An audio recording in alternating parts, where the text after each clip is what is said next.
Mm, mm, mm, mm, mm, mm, mm, mm, mm, mm. Yeah, yeah, yeah, yeah, yeah, yeah, yeah, yeah. I look like super nigga. boy, like straight ninja, man. Like you about to like, bro, I swear, it's like you about to like samurai sword somebody or something. About to go kill these hoes. Look, straight like stealth mode. But how you feeling, my brother? Oh, I'm good, man. I just ain't shaved my head, so I got my hoodie on. You have hair? Yeah, nigga, I got hair. I could grow some of it. Shit, I can't grow a whole head of it. It's some of it. I had to throw that random bullshit on you. There's always something with the hair, man. I'm telling you. See, one of these days, us bald niggas is gonna band together like Voltron and just vanquish all of y'all. Y'all gonna turn into some villains to where it's like gonna be a hairless society, nigga. We're gonna have the women warriors from Wakanda on our side too, nigga. So what's happening? Ibambe. Love.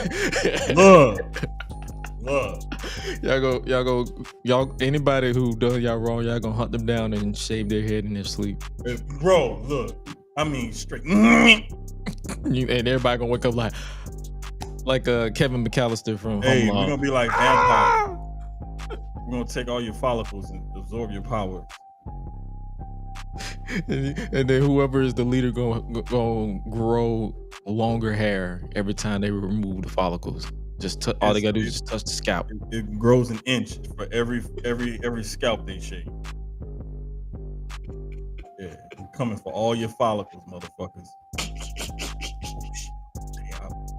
I didn't mean to cuss like that early in the episode, but it was like, damn, we got it going. Luckily, this ain't monetized yet, so we good on the. Okay.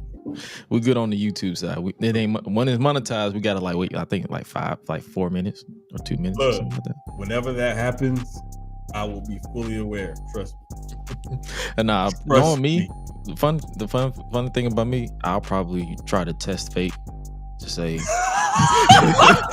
It would be me over here, like consciously, like Jermaine, do not say anything like that. Yo, it'd be like, man, this. Yeah, so the head of the show will literally fuck up everything for the first episode. So. I'm gonna be so self-conscious about it. Like I'm gonna be talking different and stuff. Like gotta be professional. Bro, I will put on my work voice. Like, ladies and gentlemen, hello, how are you? It's a blend between the radio voice and like a little bit more professionalism involved. Mm-hmm. It's like you enunciate all the words. Totally, the accent is just about gone in work voice. You comes out with some stuff. You sound like Glorilla when they was trying to correct her and was saying music. She was saying music.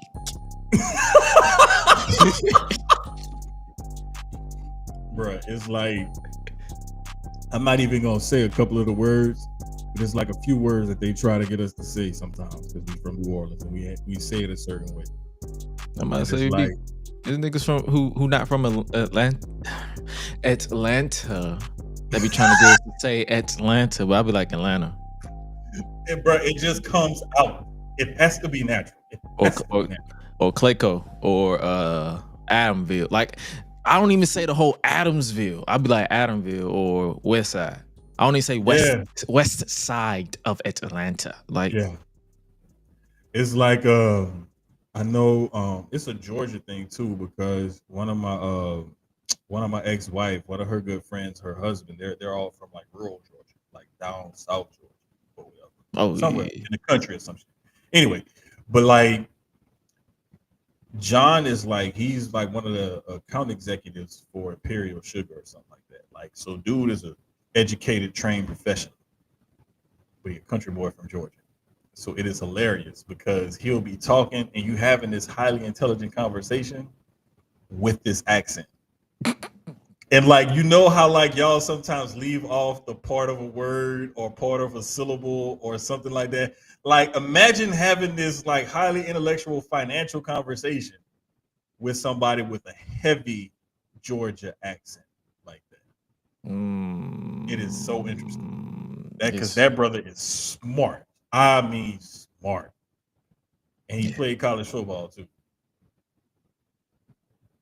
I believe, because I'm pretty sure every time somebody have a conversation with me that's from either Cali or Denver, they love to hear me talk, and they be so fascinated. They don't realize how it creeps me out because they be staring at me like yeah, it's fascinating. Like, I want to say back the fuck up, but you know, I'm bruh. It's like that. That was why I used to hype fish people on Twitter, because it's not just women that will treat you differently based on your height, weight, size, whatever. Other men will treat you differently as well. It's weird, but it does happen. But like, you know, I didn't like that attention. And so I knew when I was getting into sports media back in like 2009, 2010, like I already toned the accent down for work. So I was used to it, but I knew like I had to find that voice basically. Right. And once I found that voice, I was good. But it's just hilarious, bro. Like how people will look at you and judge you. And I read this thing one time. When people look at you within like milliseconds or seconds, they make 11 different assumptions about you. And one of them is your education and your socioeconomic status and your background. And by looking at guys like us or whatever, or they may hear us speak or something, they're going to say, oh, well, I know what his type is. And you have no clue. No clue. I hate those niggas. I ain't gonna hold you. Can't stand. But I know what fact we not gonna hate is hitting that intro to get this show on the road. Let's get it.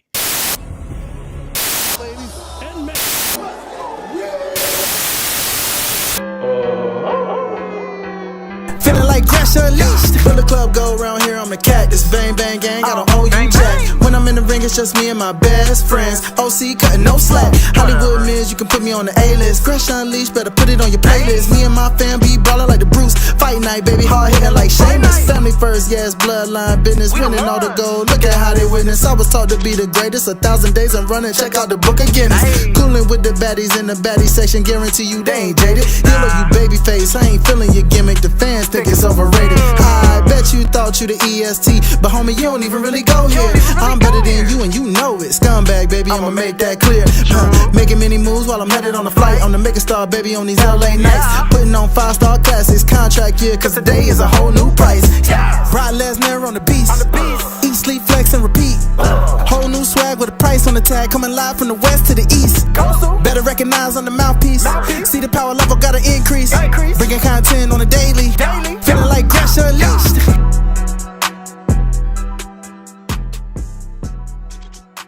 Greetings and salutations, ladies and gentlemen, boys and girls, non-binary pals, baby mamas, baby daddies, and everybody in between. Welcome back to the Gresh Unleashed podcast. This is episode 104 of the show that brings you the good vibes to the best of our abilities. Joining you, as always, is a voice that does the most, the purveyor of mischief, Gresh. And joining me once again is one of my good buddies from representing the Sucio Boys podcast and sports overall. He is none other than my main op, non-existent.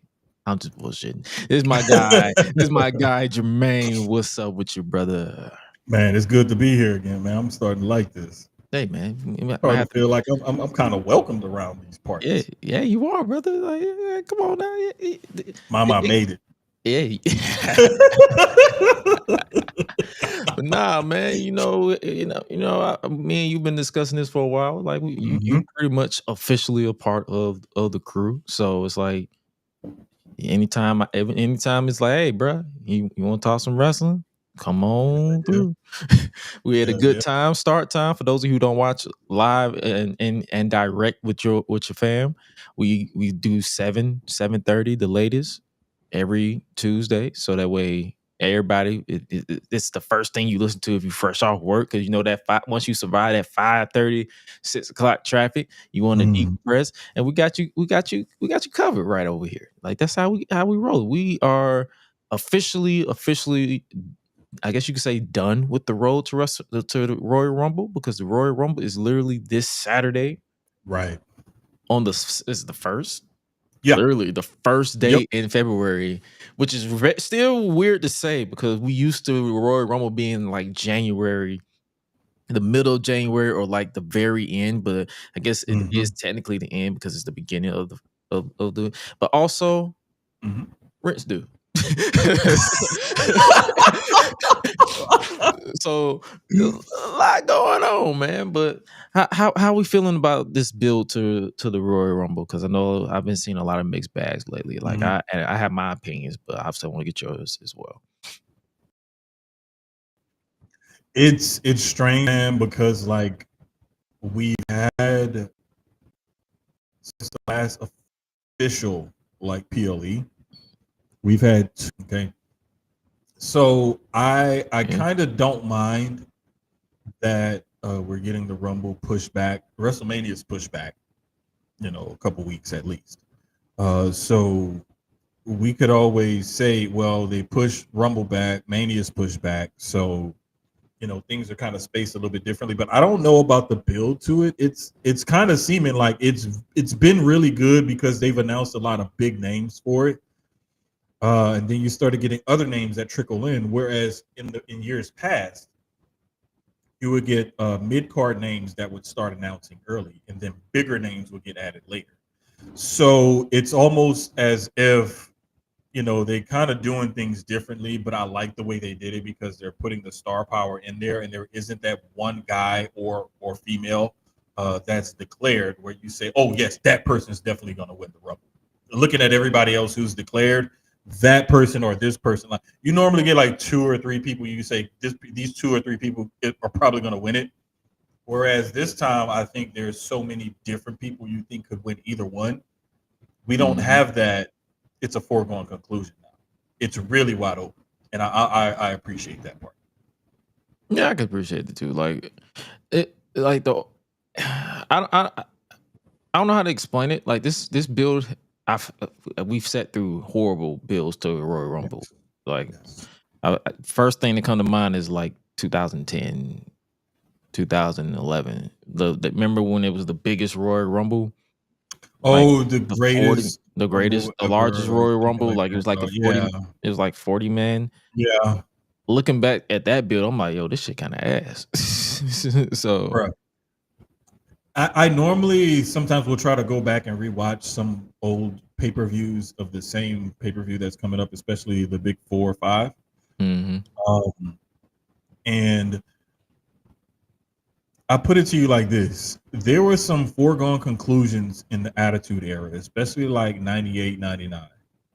You kind of saw the Stone Cold thing coming, right?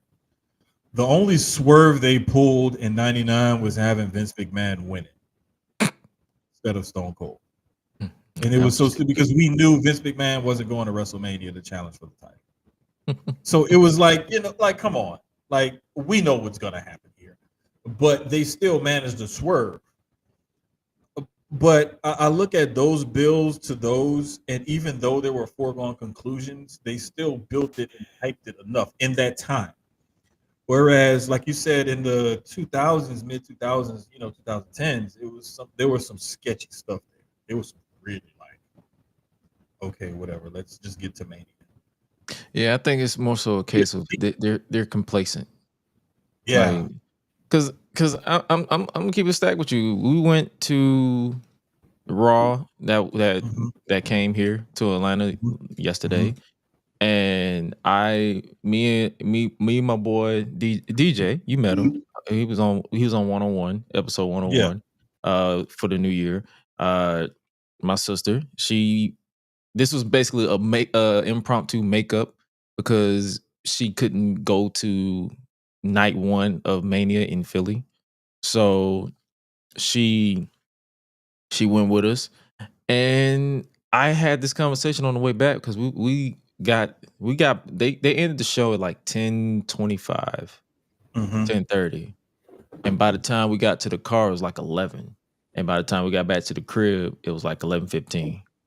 And me and DJ was just sitting there. We was like, yeah, that show was kind of not good for a go home show. Okay, like in the building though, did you guys have that feeling like this was a big Monday Night Raw? Like this was a go home show? Like did the crowd feel that? Did it you know what I'm saying? Like did you feel the how was the atmosphere in the building?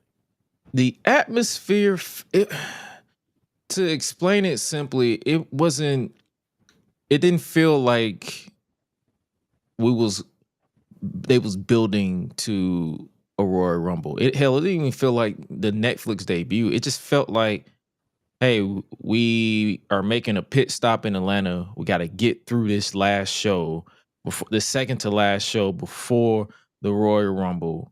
So let's just throw some shit out there.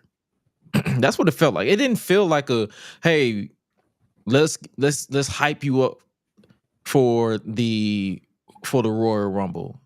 It felt more like, we already know you're going to watch the Royal Rumble, so we're just going to throw shit out there just to get through the show and then call it a day. I think to me, it felt like we're in Atlanta. So we know we got celebrity power on Monday Night Raw on Netflix as is.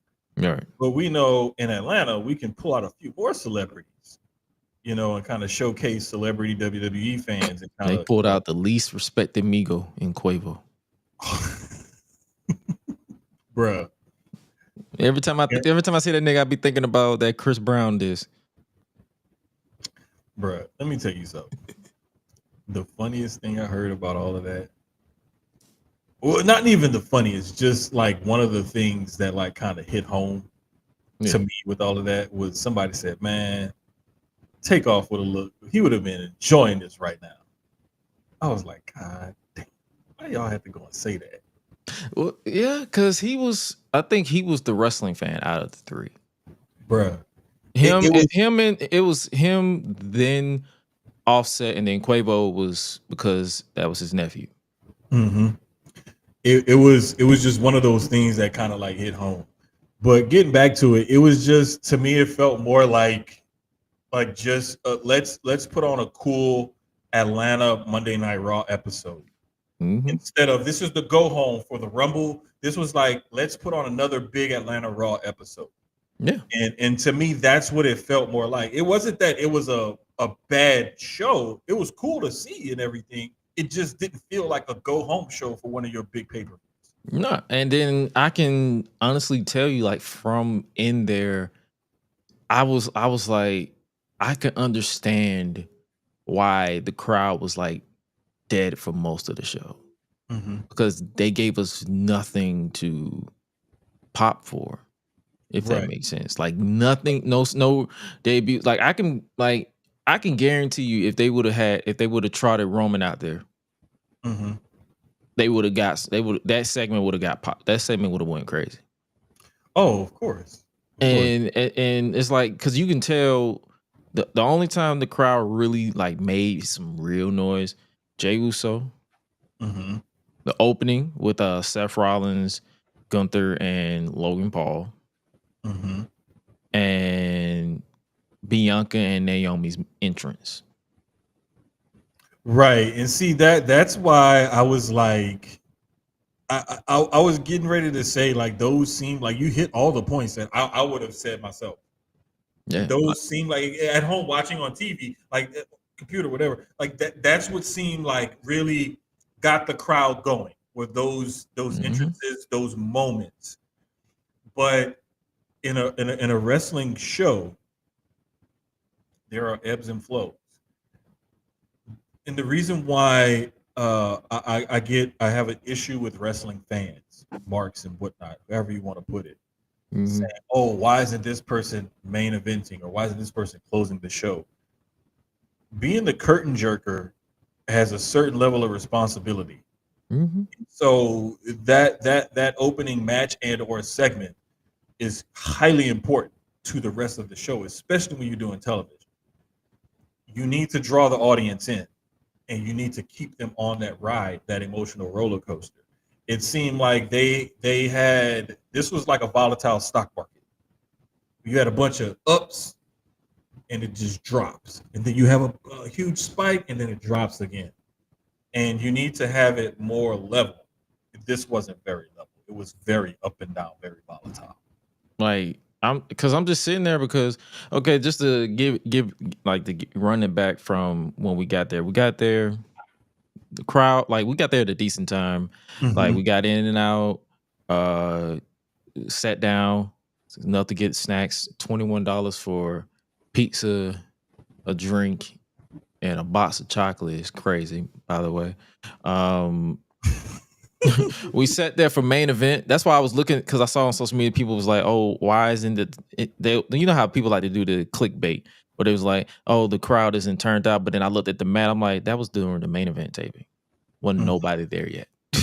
Right, and that's so stupid when people do that. But that's a whole nother story. That's another story. And then we started off with the main event tapings. We had Natalya versus Alba Fire. I'm just gonna be respectful as possible. That match was kind of boring. I'm sitting there like, yo, this is what we doing? This is how we starting? The first wrestling match I see is this, and I'm like, first off, I finally heard the new main event theme song, you know, the opening package. That shit's ass. I don't even know. It just sounds like a whole bunch of just noise. Def Rebel gotta go. But yeah, the match. This is why I haven't watched main event in so long. Like I didn't even know. Like me and DJ, we was just sitting there like, bro, we didn't even know they still made main event. No, they do, and the reason, and I get it, because it's content to put out there. Number one, number two, it helps get a lot of the younger wrestlers, people who they want to get some experience and whatnot, some TV time, basically. Well, I'll say quote unquote TV time, because they treat it like an actual TV taping, so that way they get the full entrance, match, conclusion, this, that, like you get the whole deal. So you're giving them that experience, and you're putting out a piece of content, 30, 45 minutes, an hour, whatever it is, every week to help like get streams, views, clicks, whatever. So I do get it, but you would think that a Natalya match would be a decent match. And so you would say, okay, if I did not enjoy that match, or that match was not good, and I know this person is one of the best ever, you're looking at the other person. Yeah. That's somebody that they're trying to make sure they position her in a certain position and get her over, because she does have a certain look to her, Isla Dawn and Alba Fire. But I'm just wondering what's not clicking right now. Like what's going on that's not clicking with them right now. I don't get it. And that's always a question too, because it's like they click a little bit in NXT, but then that transition just gets awkward. We used to be able to blame it on Nasty Man, but Nasty Man is gone now. All right. And Triple H is fully installed. But what I tell people is you gotta give it some time, because it's almost like let's say a football coach who comes into a new program, right? In college. And there's all these players there from this previous regime who the previous regime recruited and whatnot for their system on offense and defense. Well, now you have to reshape this roster to look more like what you want to run, because you have a total different philosophy on offense and defense. It's going to take you a couple of recruiting cycles and transfer portal cycles to get the guys in there that you need to run your system. So this is why I say you have to be patient and give things time. Conversely, just real quick to touch on it though, this is another reason why I say people need to like give AEW some grace. They're only 5-6 years into this. Six. You cannot Celebrated 6. them. Yeah, you cannot expect them to do things WWE or really compete on that level in the way that WWE is doing just because they have a bigger bank account. They have a big bank account. So I'm saying all that to say, give Triple H a little bit of time to get his footing and get things going, and then we should see easier and better transitions from NXT to the main roster. Yeah. Like we can't, and yeah, and that's why I was having discussions in Discord as well. Like if you guys want to join, you can. But I was having that discussion. I was like, I give this man a lot of grace, but sometimes some decisions he make, he'd be like, all right, bro, I can't defend that. And that's across the board. WWE, AEW, TNA. Like, trust me, they're not innocent either. But yeah, after Natalia and Isla Dawn, they like the match ended with a sharpshooter, and I'm like, cool, that ended. That was like 7 minutes, 7-8 minutes. Those 7-8 minutes felt like 10-15 minutes. I'm not even gonna hold you because I was just like, I'm just not feeling this. And then the next match we had was Ludwig Kaiser versus R-Truth, and that was the main event for main event. And that woke the crowd up. I'll tell you that because everybody loves R-Truth. Like and it's like it was the dude behind me and behind us that was like, you know how whenever the baby face is under the heel and they be trying to build him up, he's like, I ain't clapping until Truth gets his comeback. I ain't clapping for shit. That's literally what he's like, I ain't clapping for shit until Truth gets his comeback. And all of us just bust out laughing in front of him because it was like the way he said it. Like that's another thing about. I'm gonna definitely get my overall thoughts on seeing wrestling live because I've seen wrestling live pretty much 4 to 5 times now, like WrestleMania, Dynamite, Raw, SummerSlam, multiple years. So it's like the live experience is always hilarious when you're around people who are actually entertaining, or who actually know how to have a good time and not trying to be drunk and hackling. Right. But yeah, Truth won over Ludwig by like a roll up, and then that was your main event taping, and then we switched to pretty much the Netflix transition into Raw, and they got this special promo package that opens the show, like recaps everything to its current form right now of WWE. I'm like, that is very well put together. I don't know, they don't show it, like they haven't uploaded it anywhere. Like you have to be in the arena to watch it, and it's actually like a cinematic, like opening package before the opening package. And I'm like, yo, this is actually very well put together. I was enjoying it to the point where I forgot to record it to kind of like remember it, but it is what it is. We got Raw, and we start off with Seth Rollins in his grandmama's 1970s couch fit. I was like, bro, this fit is crazy. You had Seth Rollins dressed like a flamboyant youth pastor, and then you had dressed like a stressed out senior pastor, like who's just ready to just walk away from this entire church. Bro, that is the choir director and the pastor. Yes. Like Gunther's out there trying to cut a serious sermon, and then Seth Rollins is like, yes. Yes, Lord, for the rest of our day. Like, hey, when he do that head bob, and then he hit the head to the side and do that point. Yes. And then he said, come on, ladies. Yes. And he do the 2 hands, he like raising voices. For the rest of our day. And then he got to do that one hand with the waving it like this. Because you gotta make sure, like, I want you to get up there. Yeah, you gotta ride it out a little bit. Ride it out. Like first of our day. and then Gunther come out and be like, amen. Yes. All praise be to God for the choir. Yes. All right now. like hit them with that subtle, like, all right now. Hey, cut it short. Cut it back. And then and then after a while, like, you get that, you in trouble when he says all right now, and then he turned all the way around. Oh, bruh. If he turn with it and hold the look, hey, somebody getting a talking to. Yeah, you getting set down, my brother. Somebody getting to sit down. You getting sat down. This is the term that we go in church, boy. That when you get sat down, that means you don't minister for like at least 2 weeks, bruh. Minimum. And wait, it's like it make it seem so serious, and then when you look like was it really that serious? Was it really that serious? Was not that it serious. really that serious? Serious. Like the Lord took over my spirit. I had to. I was feeling it. I'm sorry. I was moved. I was moved. It may have been gas, but I was moved. Yeah, I was moved. It was the donuts from Sunday school.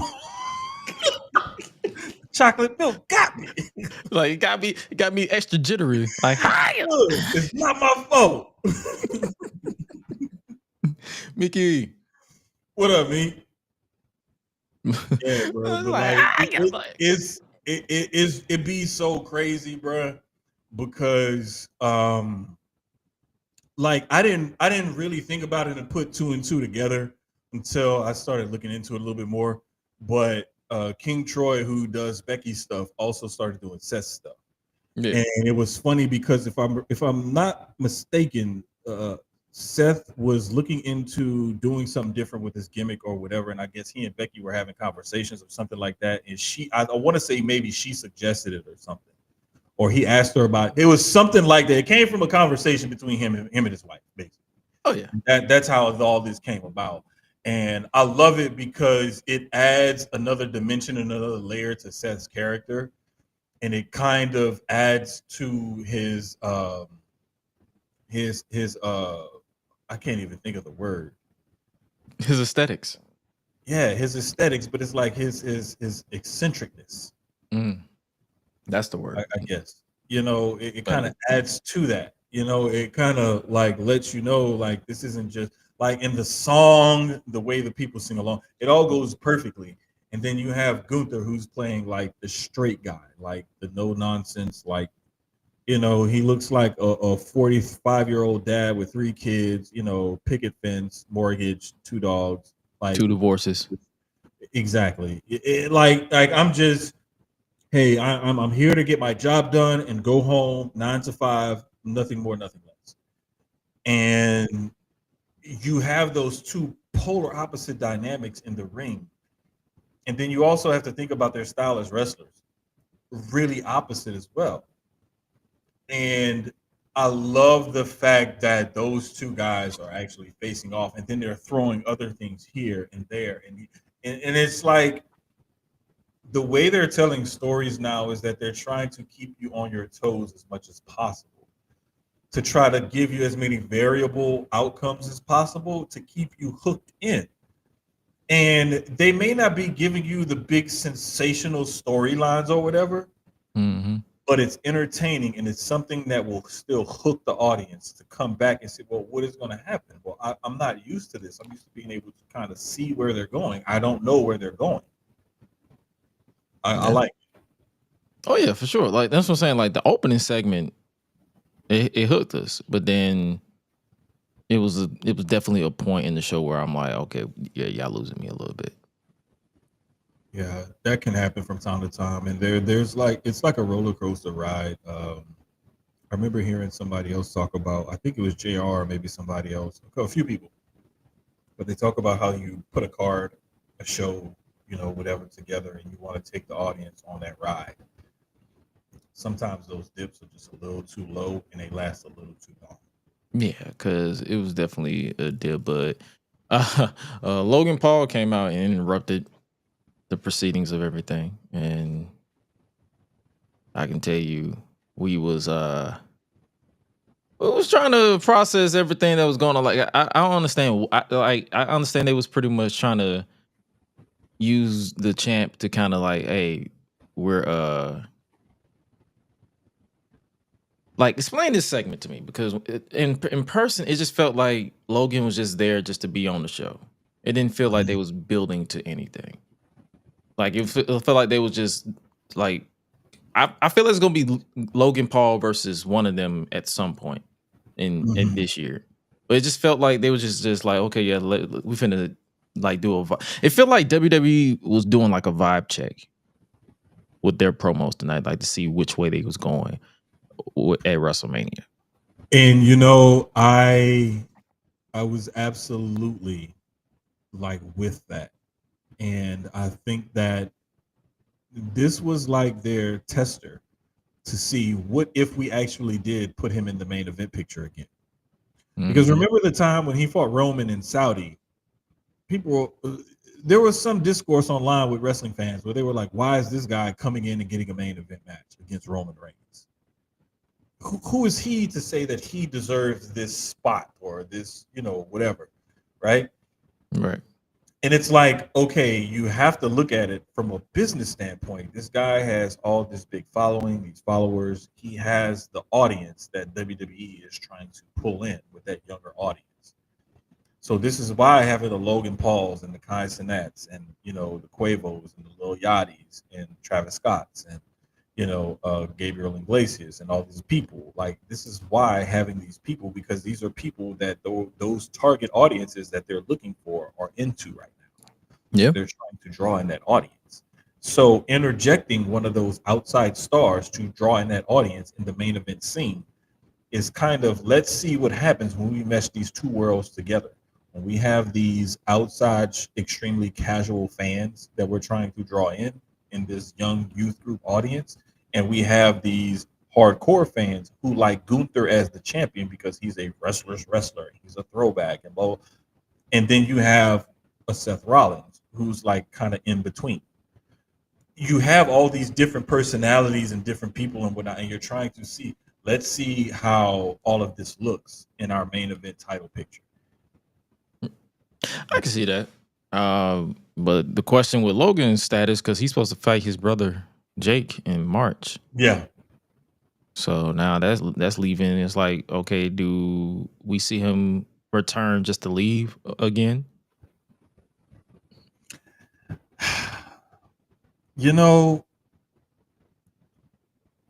I'm wondering if his thing is something at the Rumble. Maybe not Elimination Chamber, but between Chamber and Mania, I'm wondering if he returns then. And I got to look up when that fight is with his brother to see. March 7th. Perfect. Mania isn't until the 19th and the 20th of April. Okay.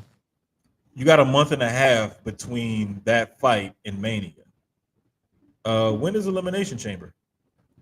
March, I think the week before that fight, that particular fight. I think it's like March 1st or something like that, or March 2nd. Let's see. Yeah, March 1st. So we're looking at, he probably won't do anything at the Chamber because that's way too close to that fight. And he doesn't want to put that money in jeopardy.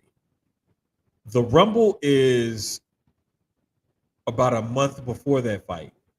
So if he was to do something at the Rumble, I don't think it'll be much. Because he don't want to put that fight in jeopardy, because that's potentially millions of dollars that he could, put in jeopardy. Makes sense. From a business point. But right. From a wrestling fan's point, it's like, okay, what's the point? We don't like this because this guy he's a part-timer in and out, and he's doing that whole thing, using his celebrity to try to shoe himself into a spot that someone else should be. And that's what wrestling fans are going to see. But you have to also look at the business side of it. There's bills to pay. We have to justify to Netflix giving us billions, literally billions of dollars over the course of this contract. We have to make this worth it for them as well. There's got to be some give and take there. It is what it is. This is the day and age that we're living in. You're not going to get everything to look the way you want it to look. Yeah, that is true. And shout out to the guy who was in our section that pulled up this sign: Logan Paul eats corn the long way. Bro, when I first saw that picture, I literally howled. I howled. I let out a good belly laugh when I saw that picture. I mean, a good belly laugh when I saw that one. Oh man, because and it's funny because he caught us off guard because Logan was out there, and then all we saw to our left, he literally came to our left, and he just threw the sign up, and everybody was like, Well, what's that song say? I said, Logan Paul, you torn the long way. And everybody in our section just bust out laughing. Because so he hadn't been holding it up or nothing? He just walked right down. And that was the only time we seen this guy. After this, we did not see him for the entire duration of the show. Just this segment. He just came out of nowhere. That makes this even better. God, that makes this even better. Bro, I love it, man. I love stuff like that, man. Like when I was growing up and I first started watching wrestling way back in the 80s, because I'm old as hell. But you would see people get excited. You would see a sign here or there. And it was mostly like, I love this person, or I can't stand you, Jake the Snake, or whatever. The Attitude Era is when you had signs everywhere. And they got creative with them things. PG, Ruthless Aggression Era, you would still see some signs, but some of the signs were still creative. Mm-hmm. The thing that I'm noticing with signs at wrestling shows is there aren't as many, but the ones that you do see pop up here and there, they're really fun. Yeah, I caught myself. See, I was about to curse. Oh no, we're like 40 minutes into this show. I'm practicing though. Oh, you're practicing. Oh, okay. I was gonna say we're like 40 minutes into the show. I don't drop to like a couple of bombs here and there. So, but nah, man. That's why I was saying the live experience is just something you never expect. You never know what you expect, and it's like that's why I feel like a lot of people enjoy these live experiences. I'm not saying what you see on TV is what you get in real life, because sometimes mic issues happen to where they don't pick up the entire crowd. We can't control that, but I can guarantee, because there was a few times when SummerSlam was in Detroit, people was like, oh, we was quiet at certain points. I'm like, I guarantee you my section was loud as hell. And then same thing in Nashville for SummerSlam, was at 22. Like we was there for that. So it's like we'll be live. Put it this way. Our section be live, and especially if you ever catch me post footage that I recorded on my phone, we be talking shit. So, bruh. I remember some of y'all's footage like from last year at Mania. Yeah. And I've seen some people's footage, like certain people when they post footage, like I love it because you can hear like all the background stuff. Yeah, so that's what I'm like. That's why I be when they be like, oh, this was. I'm like, well, if you hear our point, sometimes some shit just doesn't click with us, and sometimes it's just a long night, or sometimes it just happens. Some people just don't like what they see. But speaking of what happened next on the show, we kicked off with the tag team title. The first match was the tag team titles on the line, and that boy JD McDonagh, that boy. He hit that moonsault and he hit that announce table. It sucked the wind out of the entire arena. And he's the bad guy. That's how, like, because it wasn't even a situation to where you were like, it was just a simple like boom. Like it legit sound like pyro going off. That's how loud that jungle is. It said pow. And I'm like, and keep in mind, I'm not in the nosebleed, I'm right there in the middle. Right. We heard that shit in the bathroom. Oh my gosh, bro. So all you heard was boom, and then you heard oh, and I'm like, good God, bro. I'm cringing because dude got broken ribs and a punctured lung. Yeah, and finished the match. Yeah. I've never broken a bone or punctured any lungs or anything like that.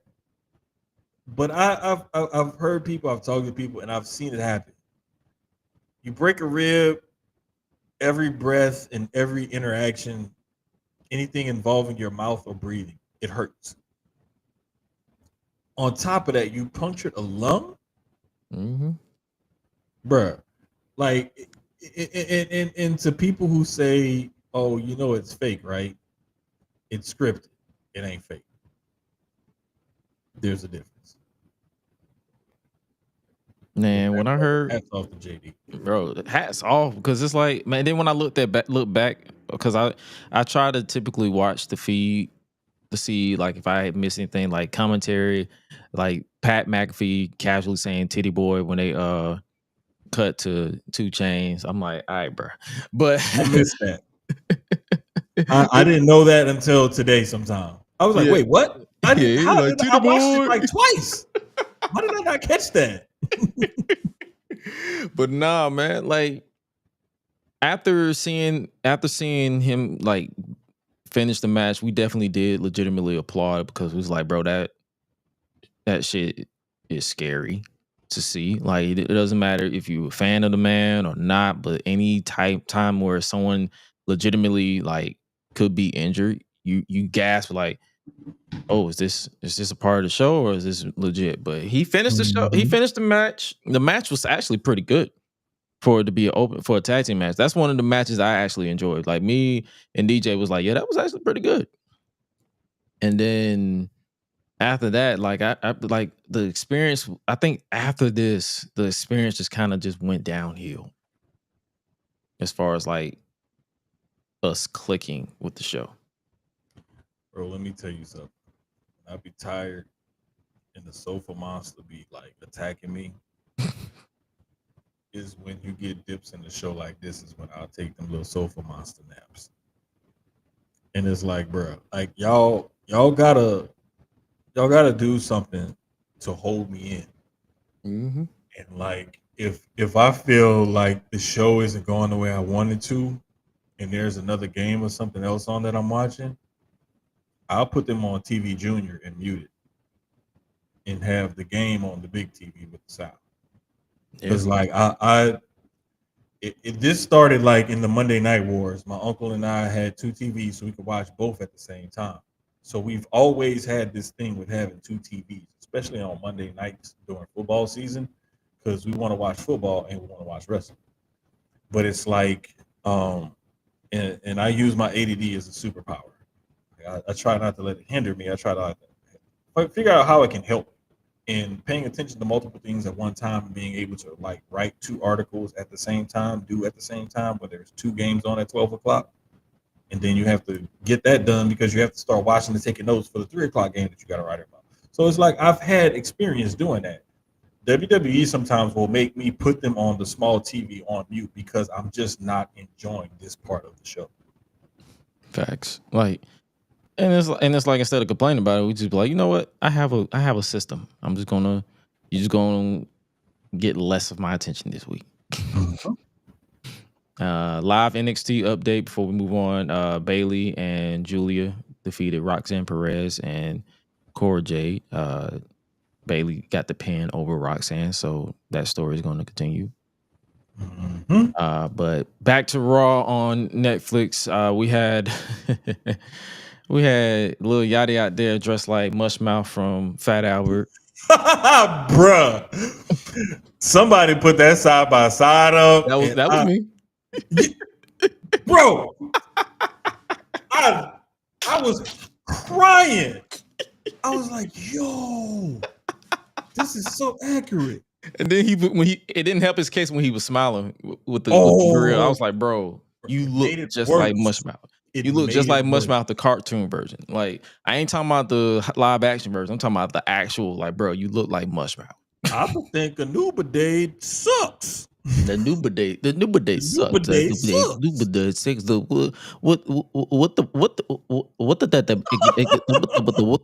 Xavier Wood.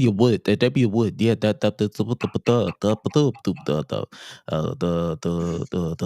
COVID with the another six mustache. Mushmouth walked so Dale Gribble could run. I stand on that. Mushmouth was the original like character that people could look at that was like different from everybody, and he had like a disability or something, but it was like, you know what, that dude's still cool. Like he part of the crew. Like because if you think about it, really, when were there like disabled characters on TV that we could look at and be like, oh, this person's kind of cool. They aren't creepy or weird or anything else like that. Mushmouth was the first one. Yeah. He clearly had a speech impediment. Yeah. They turned it into a positive. Like they didn't. Thank you. They did not make it seem like he needed a crutch or it was a handicap. He was just one of the guys. He just had a speech impediment. So shout out to Mushmouth, man. Shout out to Mushmouth. Mushmouth ran so Dale Gribble could run. Yeah, so I was like, that was the first, and I'm just sitting there. I'm just like, bro, this dude looks like Mushmouth. And then everybody, I'm like, yo, I just couldn't unsee it for the rest of the day. And then how are we feeling about this angle with New Day?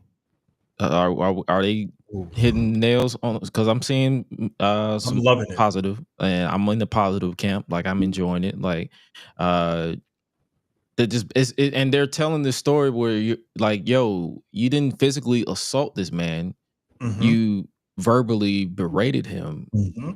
So now we just don't fuck with you because of that. Right. The thing is when you look at it on the surface and it's like, oh, they broke up and they're turning them these dastardly heels. I don't like this. What happened to if you remember correctly, New Day started off as heels.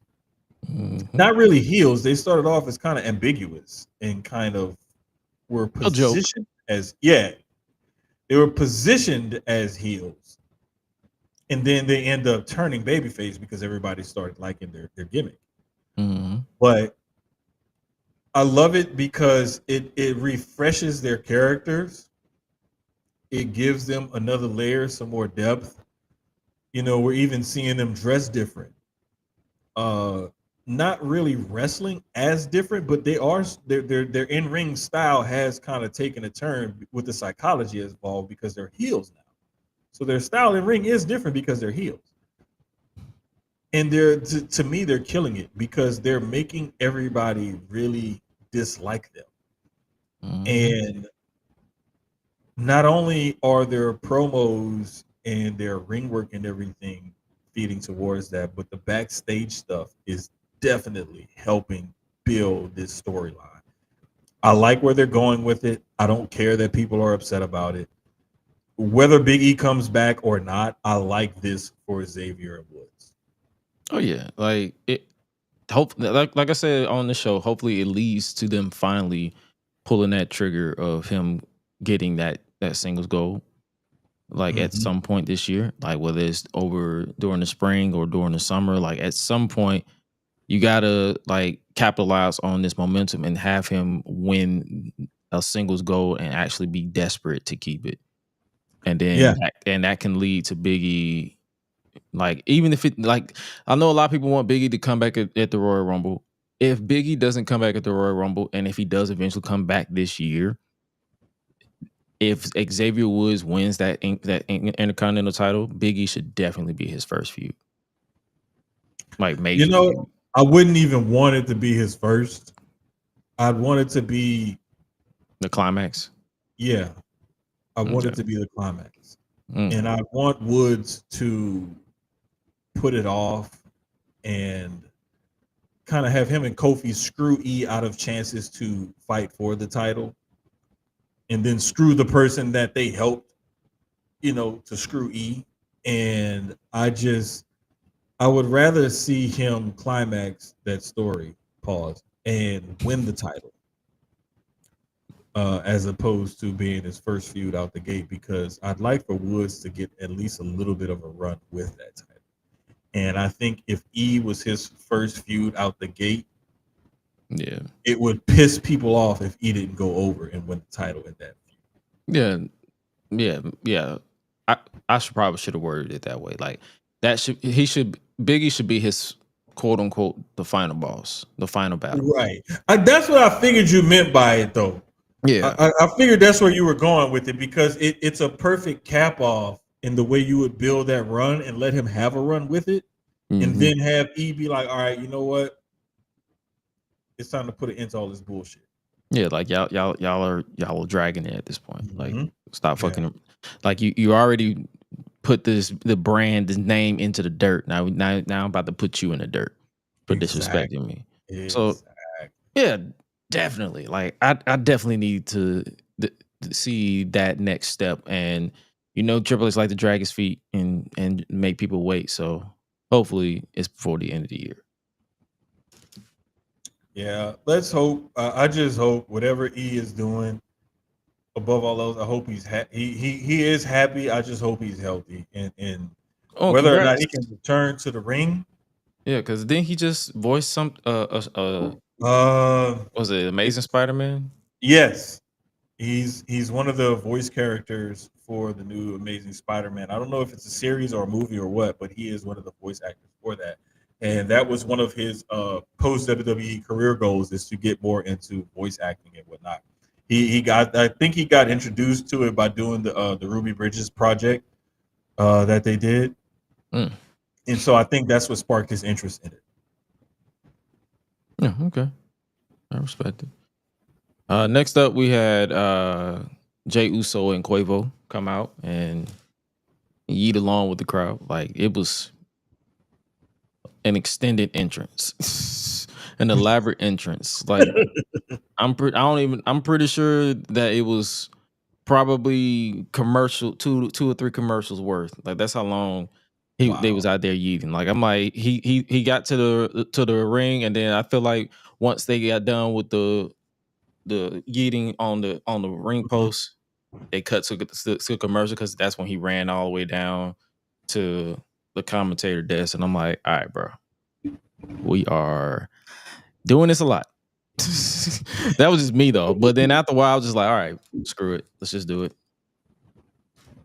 But now, how we feeling about? Because remember was it last week or the week before?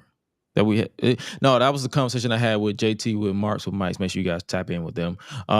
We had that conversation where I was like, maybe they should have pulled the trigger on Jey Uso winning the world title, but it's the because it's only so many times he can have a world title shot to where you're like, you know what, you're just going to be forever an upper mid card.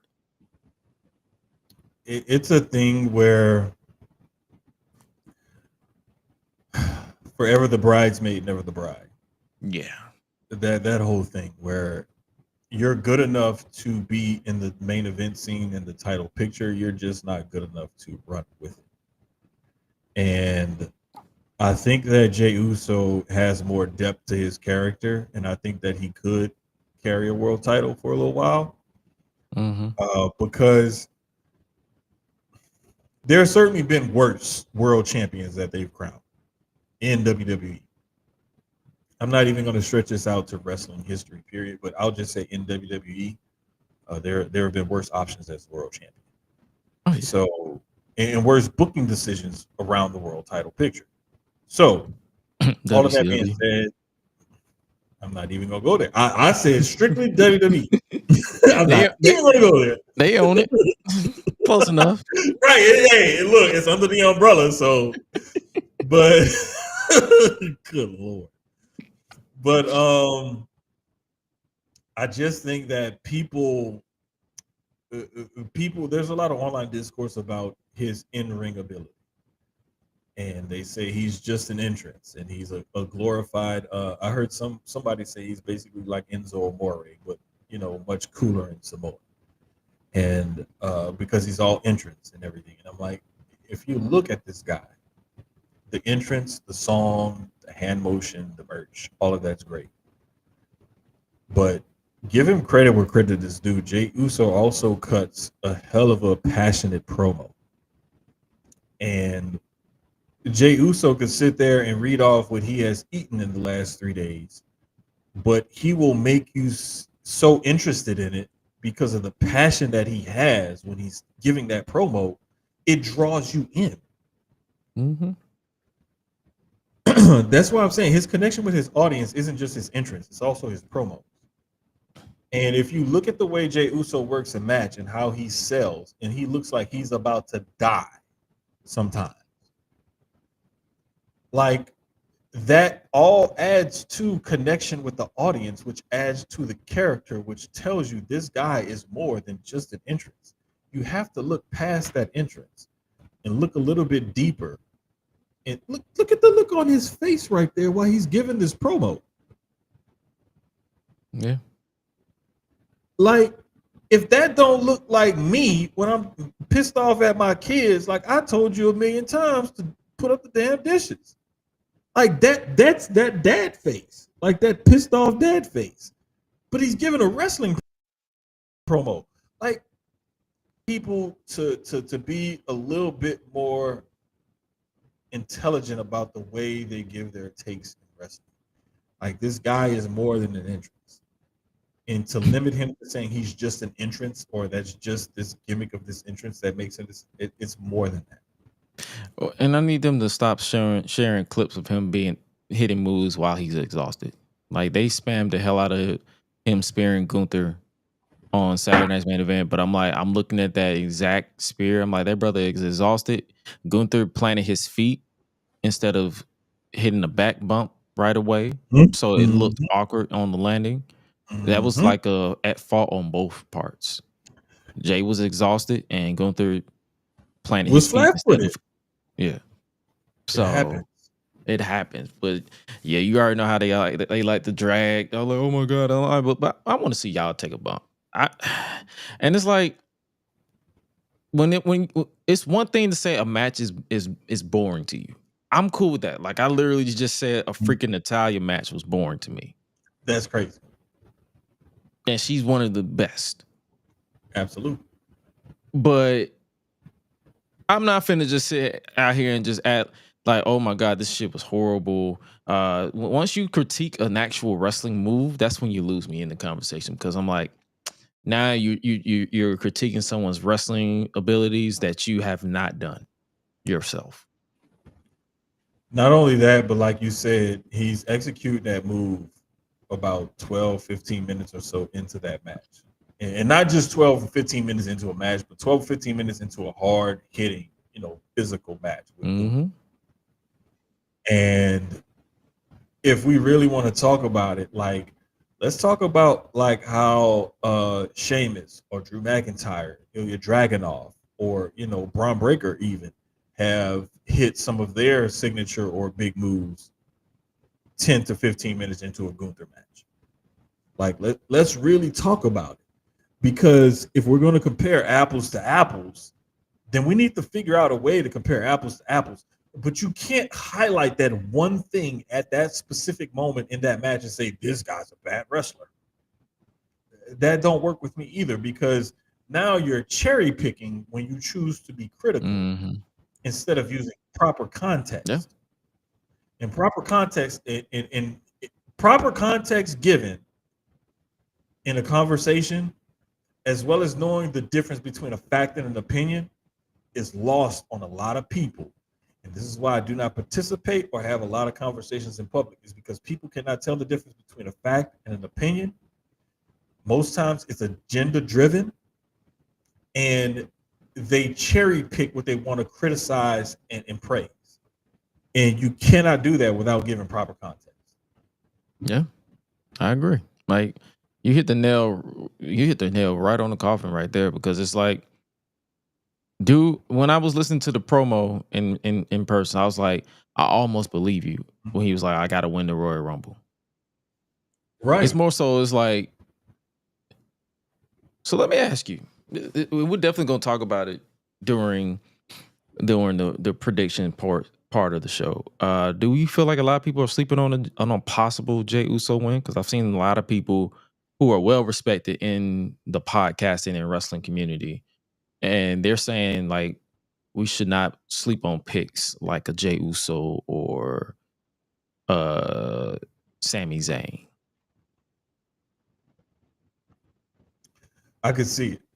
And the reason why I could see it is because I could see them challenging Gunther for that title at Mania. I could also see where we could get like a Roman Reigns and like a Jacob Fatu, like different kind of match at Mania. I could see where we could get Cody and Cena, or Cody and Punk at Mania. There's so many different options here that WWE can go in. That's why I said at the beginning when we were talking about it, the build to the Rumble, I'm loving this because there's so many different options as far as picking a winner, and so many different directions they can go in with said winner. Like I'm loving it, even though it doesn't feel like it's big enough, and it doesn't feel like the Rumble is Saturday. Mm-hmm. I love it because I could plausibly believe that there is a booking decision to get this person from the Rumble, winning the Rumble, to Mania, wrestling for one of these two titles. But I agree.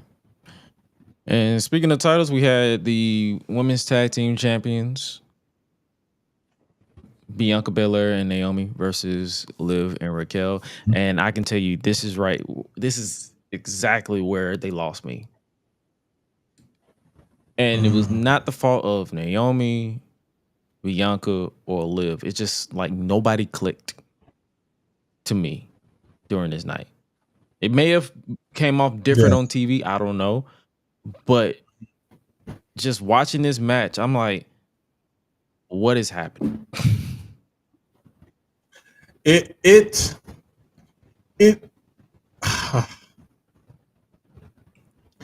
I'm gonna go back and watch it again because I watched it somewhat live. I think I was dozing at this point. I went back and watched the replay like late last night, wee hours this morning, and I was just, I'm kind of sleepy, half it. I'm not really paying attention again. I want to watch this match again and pay attention to it and see if I still feel the same. Right, like, because after Naomi and Bianca came to the ring, like the first thing I noticed was Liv and Raquel were already in the ring after the commercial break. That was one thing. We didn't get their entrance. I was like, this is kind of strange because this woman just dropped the world title. Why would you not show her entrance on TV? Whatever.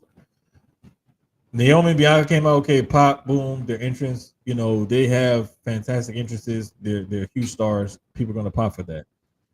And then once the introduction, everything, cool. Bell rang, and I'm just like, okay, here we go. Let's see what we got. And it was a lot of like disjointedness. It didn't feel like their chemistry was on point. Yeah. And it just fell off. And people have off nights. And I mean, we got to think about it. They do this 200 or so times a year. So you can't expect them to bat 1,000 every single time. Right. Shit happens. But I'm with you. This one, it was meh. It was like, all right, cool, whatever. Yeah, that's literally how. Like I have no thoughts. I have no notes. I was just sitting there ready for this to end. That's just how I felt. And to extra to it, to me, is no shade at the women because on Sucio Sports, like we're girl dads, and so we actually like women's sports more than just say, let's just be superficial about it. No, we actually like watching. And we've said it the last couple of years, we've enjoyed women's basketball more than we've enjoyed men's basketball, college and pro. So that's just us. We like women's wrestling too. And I'm more of a Liv Morgan fan than most people are because a lot of people don't like Liv. And I happen to like Liv and her character. But it was just something about this match. It was just like, it just wasn't hitting for me. And I'm just saying, I'm not finna sit here and boo. I'm just gonna just sit here. That's literally how I was. I was like, all right, let me know when this is over. And that's when I started tweeting random shit. Even more. That's the one thing about me. It's like if I have I'm like, I'm just gonna tweet and just see what comes to my brain at the time. And that's just how I felt. I was like, it is what it is. And then after this, we had Paul Heyman come out, ladies and gentlemen. And he officially announced and it revealed the official cover for WWE 2K25. What's the last? Did you play the last few years, or did you skip some years? Bro, I don't think I've played it since maybe 22, 23, maybe. It was one of those. Was the last one I played. Okay, I can't remember which one. Yeah, I think because. Oh, okay, yeah. So the official covers were revealed. We have Roman Reigns on the standard edition, which is the only physical copy that I was told about. Then you had the Deadman edition, which is the Undertaker, the deluxe edition. Remember last year's deluxe edition This is their deluxe edition because that's going to be. And then you have the Bloodline edition, which is basically their maxed tier. So you're gonna have. Let me pull up my bookmarks because a lot of information was revealed in regards to this game. Let's go to shout out to the SmackDown Hotel.com. They have a lot of information. We have WWE 2K25. You have Bloodline Showcase. So for those of you who are a fan of 2K Showcase, you got Showcase coming back. It'll be Bloodline centric. You have new match types. My GM will be online this year. So for those of you who are actually fans of online mode, of My GM, then you can do, like, if me and you want to do like a brief little click of like My GM, and you got the game, I got the game on PS5. We both can do something right there. Bro, that's cool. I like that. So as far as the 2K Showcase, for those who don't know, the Bloodlines Dynasty is what it's called. 2K Showcase, the Bloodlines Dynasty. The all-new 2K Showcase hosted by the wise man, Paul Heyman, celebrates one of the most iconic wrestling family dynasties, the Bloodline and the extended Anoa'i family, featuring Roman Reigns, The Rock, Yokozuna, Jacob Fatu, and more. So Jacob Fatu is in 2K25, not even a full year on the in WWE. Hey, bro, give it up for Jacob Fatu, Tama Tonga, and Tonga Lore. Give it up for them brothers, man. Give it up for them brothers. Because they were over in Jacob. Well, Jacob was in the Independence, but Tama and Tonga, they were over in New Japan for a good while, and they made their name. Jacob was held out for obvious reasons from WWE. And I love the fact that they finally spoke about that on Saturday night's main event. That they finally like let's just address the elephant in the room. Let's just call it for what it is and use its storyline to add to his character. He's a legit dangerous man. Exactly, and I love it. I love the way they played that. But yeah, this is gonna be dope, man. And I'm this right here. I'm not gonna lie. This whole rollout.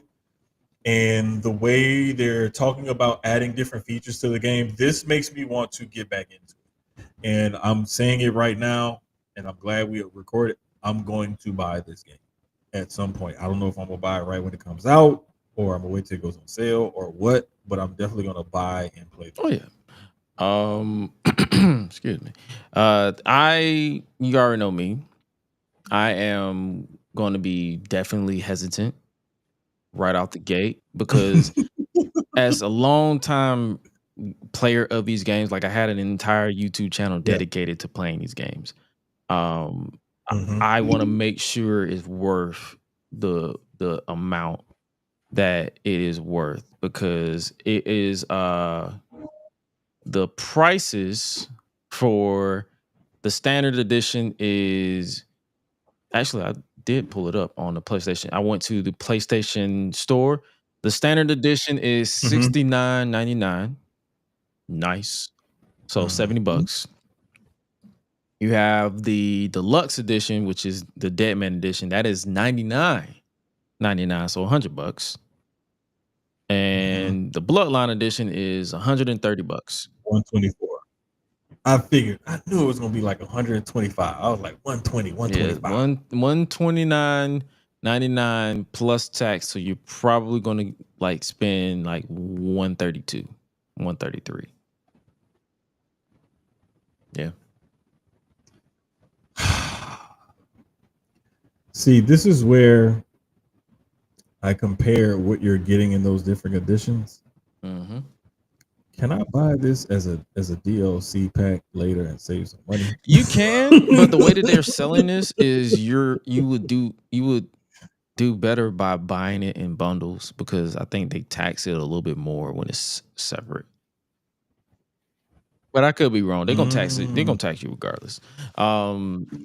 It's gonna be some kind of way where they're gonna come out on top. The house always wins, but I just always try to follow. I gotta fight. But yeah, it's a lot of stuff. Like they introduced, they have the Island, which is basically if you remember NBA 2K. There's what was it? Street,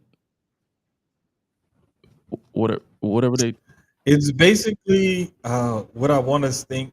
What is it? They said it's kind of like My Park. Yeah, My for Park. WWE. My Park. That's their version of My Park. Okay. So because that's gonna be kind of interesting. But yeah, for those of you who don't have it, it is going to be exclusively on PlayStation 5 and Xbox Series X. So if you don't have the current gen and you're still on last gen like PS4, Xbox One, yeah, you're not getting it. Or PC. Like it's literally just going to be available. So basically, for those who don't know what the Island is an interactive world made up of a series of arenas built around different WWE themes. The Island offers players the opportunity to explore and challenge other players while vying to earn a WWE contract by impressing the original tribal chief, Roman Reigns. By completing quests, taking on challenges, competing in live events, earning unlockables, and upgrading and customizing my superstars through multiple storyline chapters, the Island allows players to step outside the rope and rule beyond the ring. This is basically a revamp of Towers. If you play their Towers mode or their yeah, it's basically what that is. It's another version of that. Hopefully it's interesting. Okay. They say it's gonna be over 300 playable people on the roster, but how many of those are gonna be duplicate? That's the biggest thing. When I saw that same thing, I was like, how are we gonna have the 3 faces of Foley for everybody? Because that's 3 characters, but it's one person. Mm-hmm. A lot of people didn't understand. A lot of people didn't understand what I meant by that. I was like, basically, it's like they're dedicating a roster slot to each face of Foley instead of making it an alternate attire. Mm-hmm. There's also like the different versions. For example, since Undertaker's on the deluxe version, there's the original Undertaker. Mm-hmm. There's biker Taker. You know, there's late career Taker. Like there's all these different Takers. Then there's even Taker in the middle of there with the long hair, and then there's Taker with the short hair. So like you got all these different versions of the Undertaker. There's like 4 or 5 different versions of just Undertaker. And then they're gonna have this showcase, so you know they're gonna have like 5 to 10 versions of Roman Reigns. Exactly. You're gonna have the big dog. You're gonna have the tribal chief. You're gonna have the Shield. You know, there's at least 4 versions of the Rock. You got the final boss. You got Hollywood Rock. You got, you know, early career Rocky Maivia. You could even put. I mean, like, come on, man. Like, there's some guys where you can pull out, you know, at least 2 or 3 different versions of one person. You know, for a bunch of different people. How many individuals are on there? That's what I want to know. I don't want playable characters is something that they say because that's something that I'm not lying because there are this many different characters you can play with. I'm just not telling you there's actually only like 210 actual people on or 200 people on here because most of them got multiple. Exactly. That's exactly what it is. That's why I was like, how many of them gonna be duplicate? That's why I'll never get excited about that.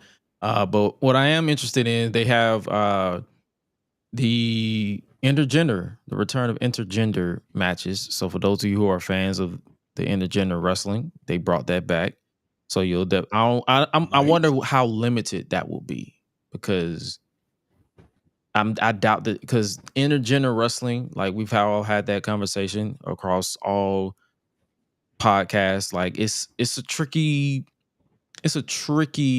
style of wrestling. It's like some people know that they're using it as an equal field. Some people think it's promoting domestic violence. Mm-hmm. Like it's a tricky situation. So that's why I'm interested in see how far they are going to allow you to do intergender matches on these show on this game.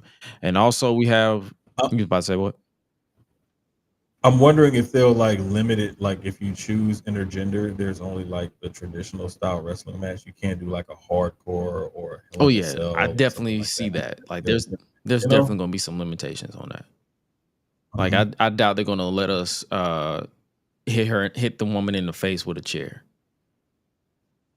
Right. Like I mean, they could just say screw it, all bets are Raw, but don't get your hopes up, if that makes sense. Also, we have the return of chain wrestling. For those of you who played the earlier 2K games, it's basically like you're gonna elbow collar tie up and all that type of stuff. Yeah, bro, I'm kind of excited about that because I used to look. I was like, wait, how do I get this button pattern down? I was like, oh, wait, this kind of cool. So yeah, that's coming back. You got Bloodline Rules match where I think you can have up to 6 interferences, 3 for each side. That's what I read. What? Yeah. So you got Bloodline Rules. You have the Underground match, which they've been utilizing in NXT. They introduced it on Raw during the pandemic. So they got the Underground match, and then you can dive off the barricade now. Like, dude, so it's like they're adding other stuff. Bruh, I'm definitely getting this game. Yeah. Oh yeah, I'm not gonna say I'm not gonna sit here and say I'm not gonna get the game. I'm just like I'm in the bandwidth or like let me see like the big YouTubers or content creators that cover the game. Let me see them play the game to see how to get their unbiased opinion. That's smart. And then if they say, "Hey, this is work or this work," and then I'll be like, you know what, I'll buy the game because I usually buy it like the week before anyway. Before the pre-order releases, so I'll be like, bet. Yeah, I feel you. I see what you're saying. Like, I think that's a good idea. I think I might hold off and be like, you know what I want for Father's Day? I want the Bloodline edition of WWE 2K. That's what I want for Father's Day. Oh yeah. So yeah, WWE 2K25 was definitely something that is going to be something to keep an eye on. And then the last bit to close out Raw, we saw Sami Zayn versus Drew McIntyre for like the millionth time, and I would be lying to you if I cared. Really? I was like, Drew's gonna win, and I was right. Well, that was I think it's more so because I was kind of tired at this point too. Okay, understandable. My thing is with those guys is that they have good chemistry. Oh yeah. Because with Drew, the way Drew conducts his offense, Sami sells the hell out of it. Yeah. And the scrappy fighting back, I'm trying to, get to this guy, Drew, they give and take basically very well with each other. They have a really good chemistry in the ring, and I don't mind those two guys going there. But going back to like earlier, like we said, this again felt like a big Atlanta episode of Raw as opposed to a go home show for the Rumble.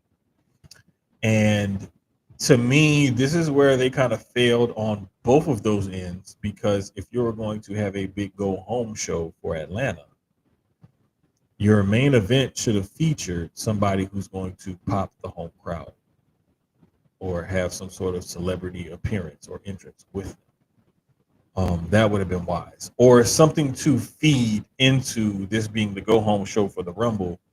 Have a match that sets up a storyline or an angle or something.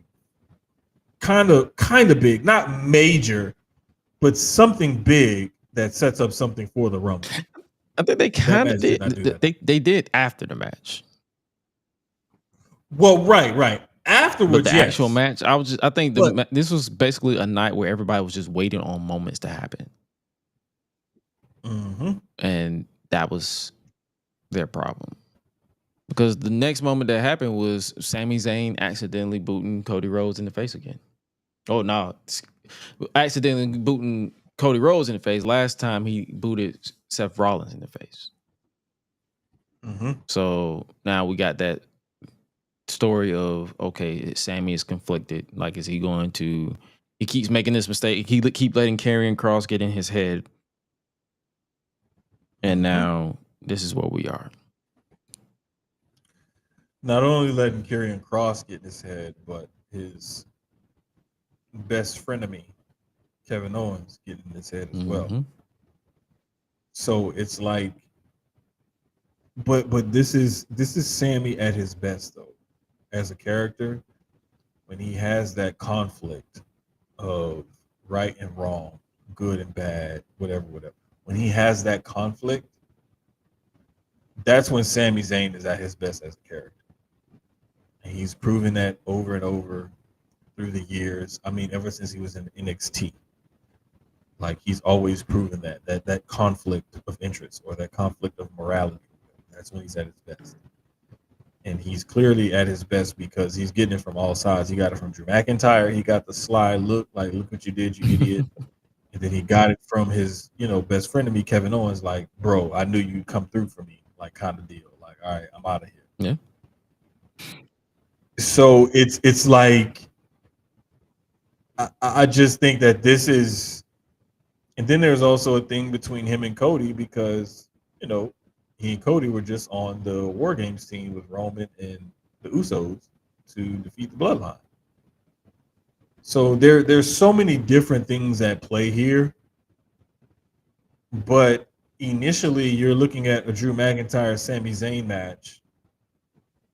The way it came about, it didn't really have any Rumble implications until the ending of the match. After the match, that's when all the Rumble implications and everything sold itself. But again, this just contributed to this. Felt like a big Atlanta episode of Raw. It did not feel like a go home show. There were spots of go home show. This ending, the way this was like go home show stuff. But had there been more interaction between Cody and Sami earlier in the show, some backstage stuff, they just dapped in the backstage, it would have added to. Right, it would have added to this moment coming about. That did not. All we needed was a few little backstage interactions, and a lot of these moments in this show could have been tied together very much better and neatly to be a true go home show. They just didn't tie everything together. Nope. Because I'm not even gonna hold you. This segment with CM Punk and Cody Rhodes in person, it felt like it was a post show. Because I was like, is the show over? I legitimately looked there. I was like, is the show over? Because I saw the Georgia Peach logo where it was like made in Georgia. So my mind was like, oh, we're done. So I'm about to get up. And then Cody started talking. What? And I was like, oh, we're not done. All right. Let's.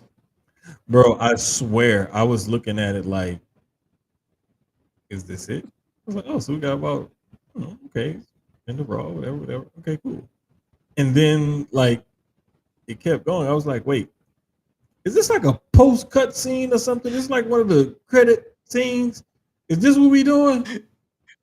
Because I was really confused. I'm like, why is he on the ground talking with a microphone in his hand? And now he's like it didn't see him, and then Punk music. I was like, wait, what the hell is this? And so I was like, well, what was that just happened after this match when he got kicked in the face? Like a cliffhanger that you would close the show on. Thank you. That's why I'm like, what the fuck is this? And then like it threw me off. It wasn't just you. They looped it back around. It was not just you. I was just like, okay, we got some more. Got some more to do, I guess. The crazy thing about it is you were there in person and you thought the show was over. I'm watching on TV. They come back from a commercial break. I thought the show was over. A commercial came on, and then they come back and Cody's. I was like, it's like a. I was like, wait, what feed am I using? Because am I using some different kind of feed? You thought you had the VPN kicked in. He's like, did I catch the Australian feed or something? Like, am I not supposed to be watching this? Like, what is this? Mind you, like I said, I was sleepy, and I woke up and I'm starting to watch it, and I'm like, I thought we went to commercial, and I thought the show was over. Am I tripping? No, you weren't tripping. So I was like, oh, so y'all see this? Because I looked on Twitter, I was like, oh, y'all see this? Oh, okay. It was kind of wild. The transition was just not expecting that. It was one of those things, man, that, like I said, had you tied a few things here and there together better, the show would have come off a lot more interesting and would have felt like a go home show. But it just felt so disjointed and so high and low at so many different points that it didn't really come off the way I think they wanted it to. And you're still going to get good ratings. You still got a bunch of pops and everything else, but it just wasn't what we were expecting. Yeah, and that'd be my only problem too. It don't ever be the interactions or the interests and stuff. It's like I need continuity and structure in my television program. That's like me watching an episode on the CW from when I was growing up, and the show went from point A to point Z to point B, just all over the place. Mm-hmm. And then they expect me to process it when the show goes off.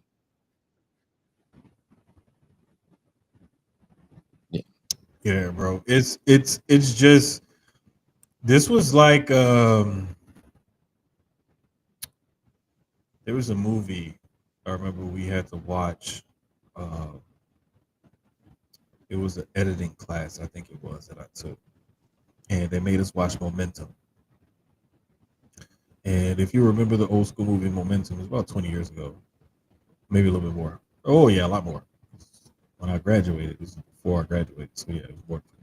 Anyway.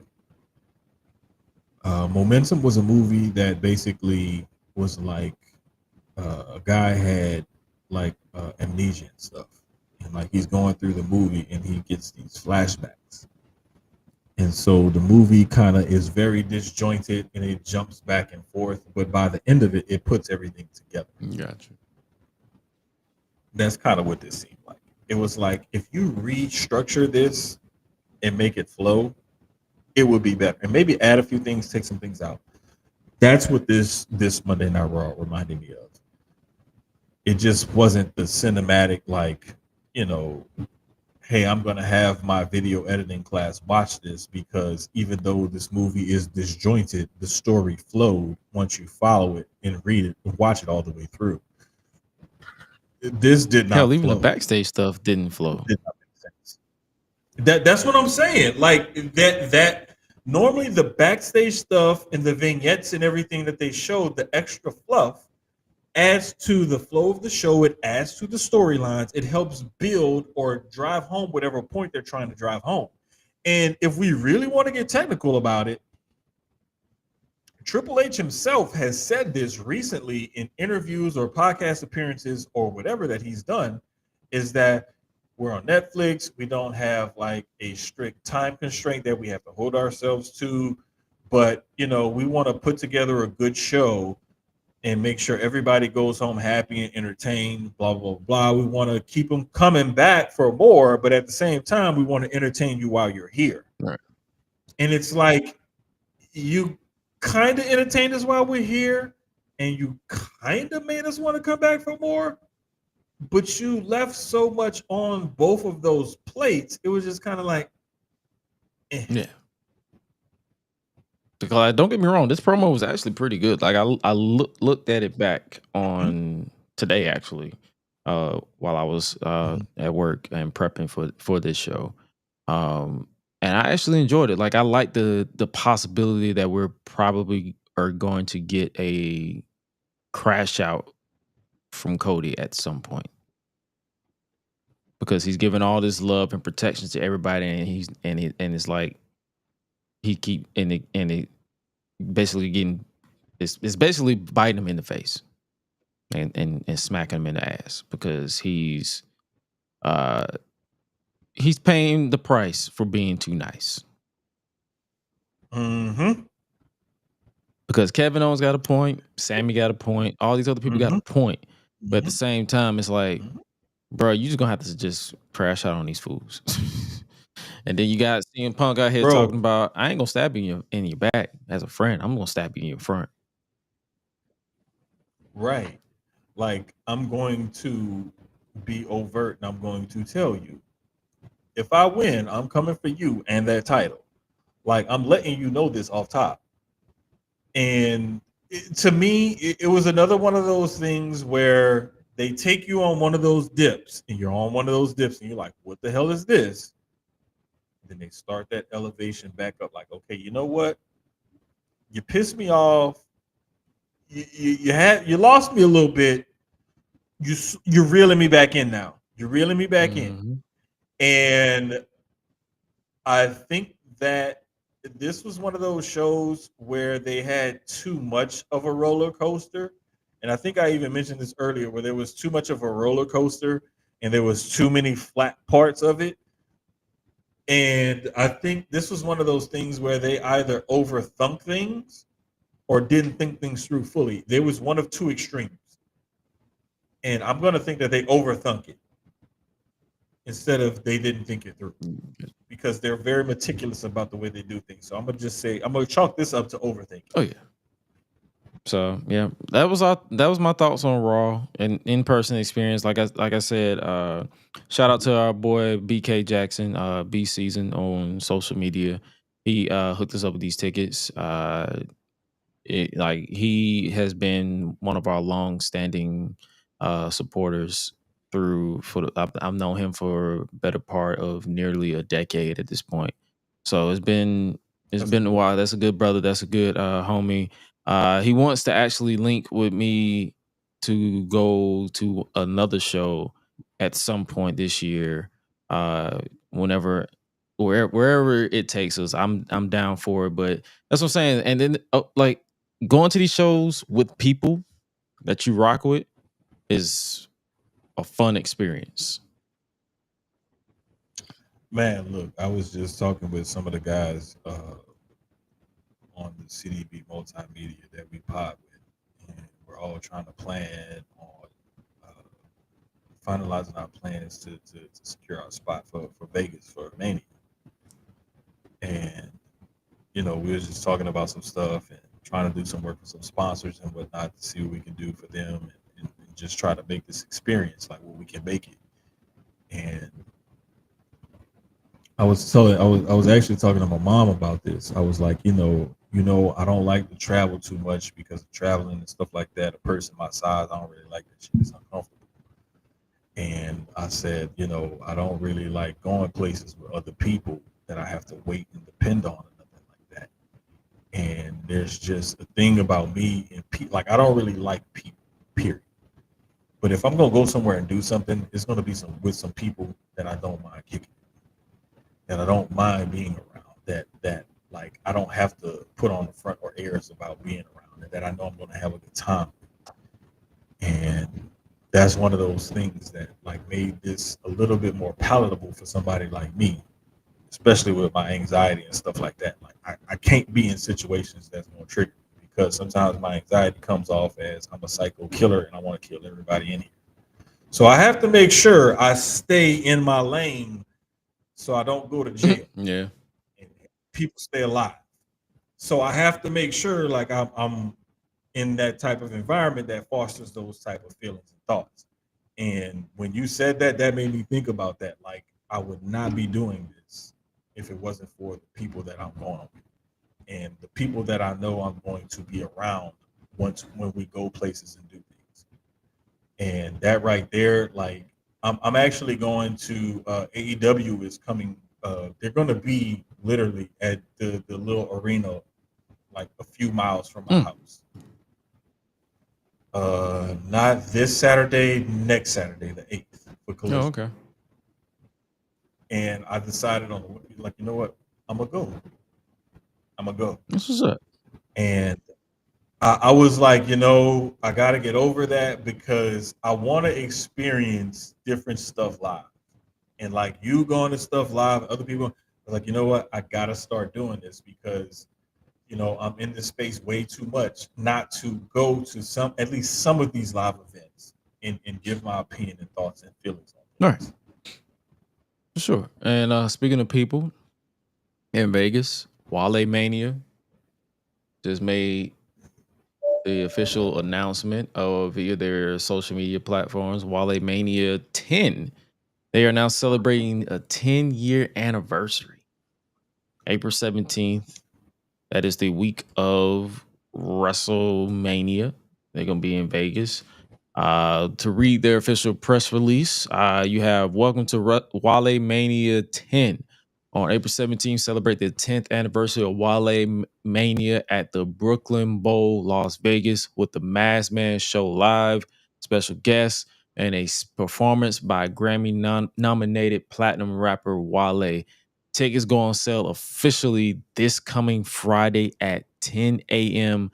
Pacific time. So that's going to be 10 a.m. their time, 1 p.m. Eastern Standard Time, up 12 p.m. Central Standard Time for people who want to cop their tickets. They're going on sale officially for everybody on Friday, but I believe they got some earlier for like artists on the day before, and then other vendors on the day before that. But yeah, definitely WaleMania is looking like it's going to be the place to be, especially after going myself, Hi-Lite, going last year. It was definitely a fun time, and like we linked a lot of people in this space, in this creator space. So definitely check out WaleMania if you've never been to WaleMania before. Bro, when y'all went and I saw the pictures and stuff from last year at Mania, I was hurt. I'm not gonna lie. I was so happy for everybody to be together and to have a good time, but I was like, damn, I should have tried to go. I should have made more of an effort, but things happen, life happens. And I was kind of glad because it was cold. Oh yeah, it was cold as shit. I don't like cold. I don't like cold. I don't do well with cold. I'm not like, no. I don't blame you at all. I don't blame you. And I was born in December, but I lived my whole life in the South. That'll just tell you something. But nah, man, like I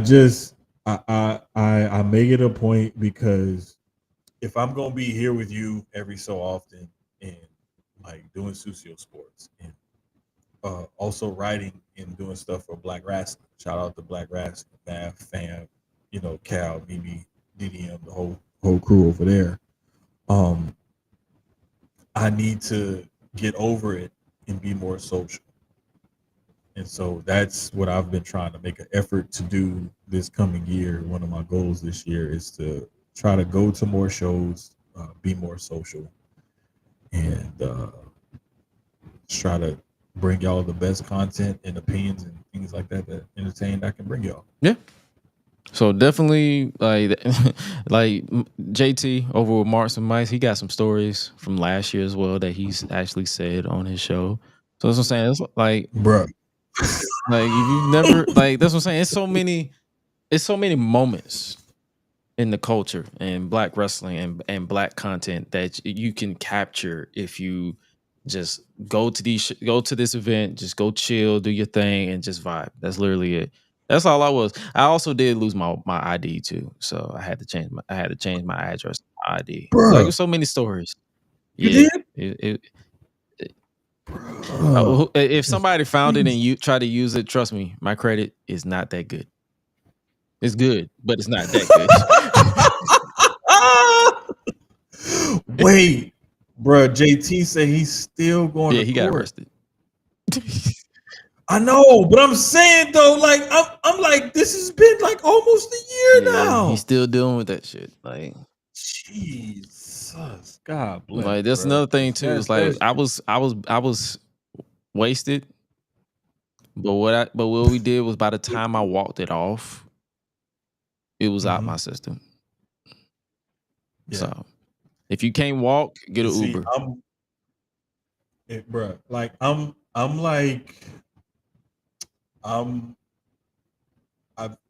had a cousin of mine who was about my mom's age, and she was coming down here, and she brought my mom down here because she was leaving from New Orleans to come to Houston. So my mom was like, "Oh, I'll ride with you because I got some stuff I got to bring Jermaine, and then I'm gonna fly back." My cousin didn't realize the stuff that my mom had to bring me was a suitcase full of liquor. My mom is unloading the liquor on my counter. My cousin is standing there and was like, "You really like are serious, you know, like, and you don't drink. like cheap. She was like, you typically drink decent liquor. She was like, I've never seen you drunk. I've never even heard stories anybody say that they saw you like drunk or anything. In all my years knowing you and know you drinker and we all drink, I've never seen her. Da, da, da, da. I said, you never have and you never will. And my mom was like, he's just one of those people where thank God he knows he can drink a lot, but he knows how to handle himself. Yeah. And I just, bro, I pray every day like I never end up in one of them situations. And all the stuff that I've done, as much as I've drank in one sitting and stuff like that, I've never ended up in a crazy situation ever.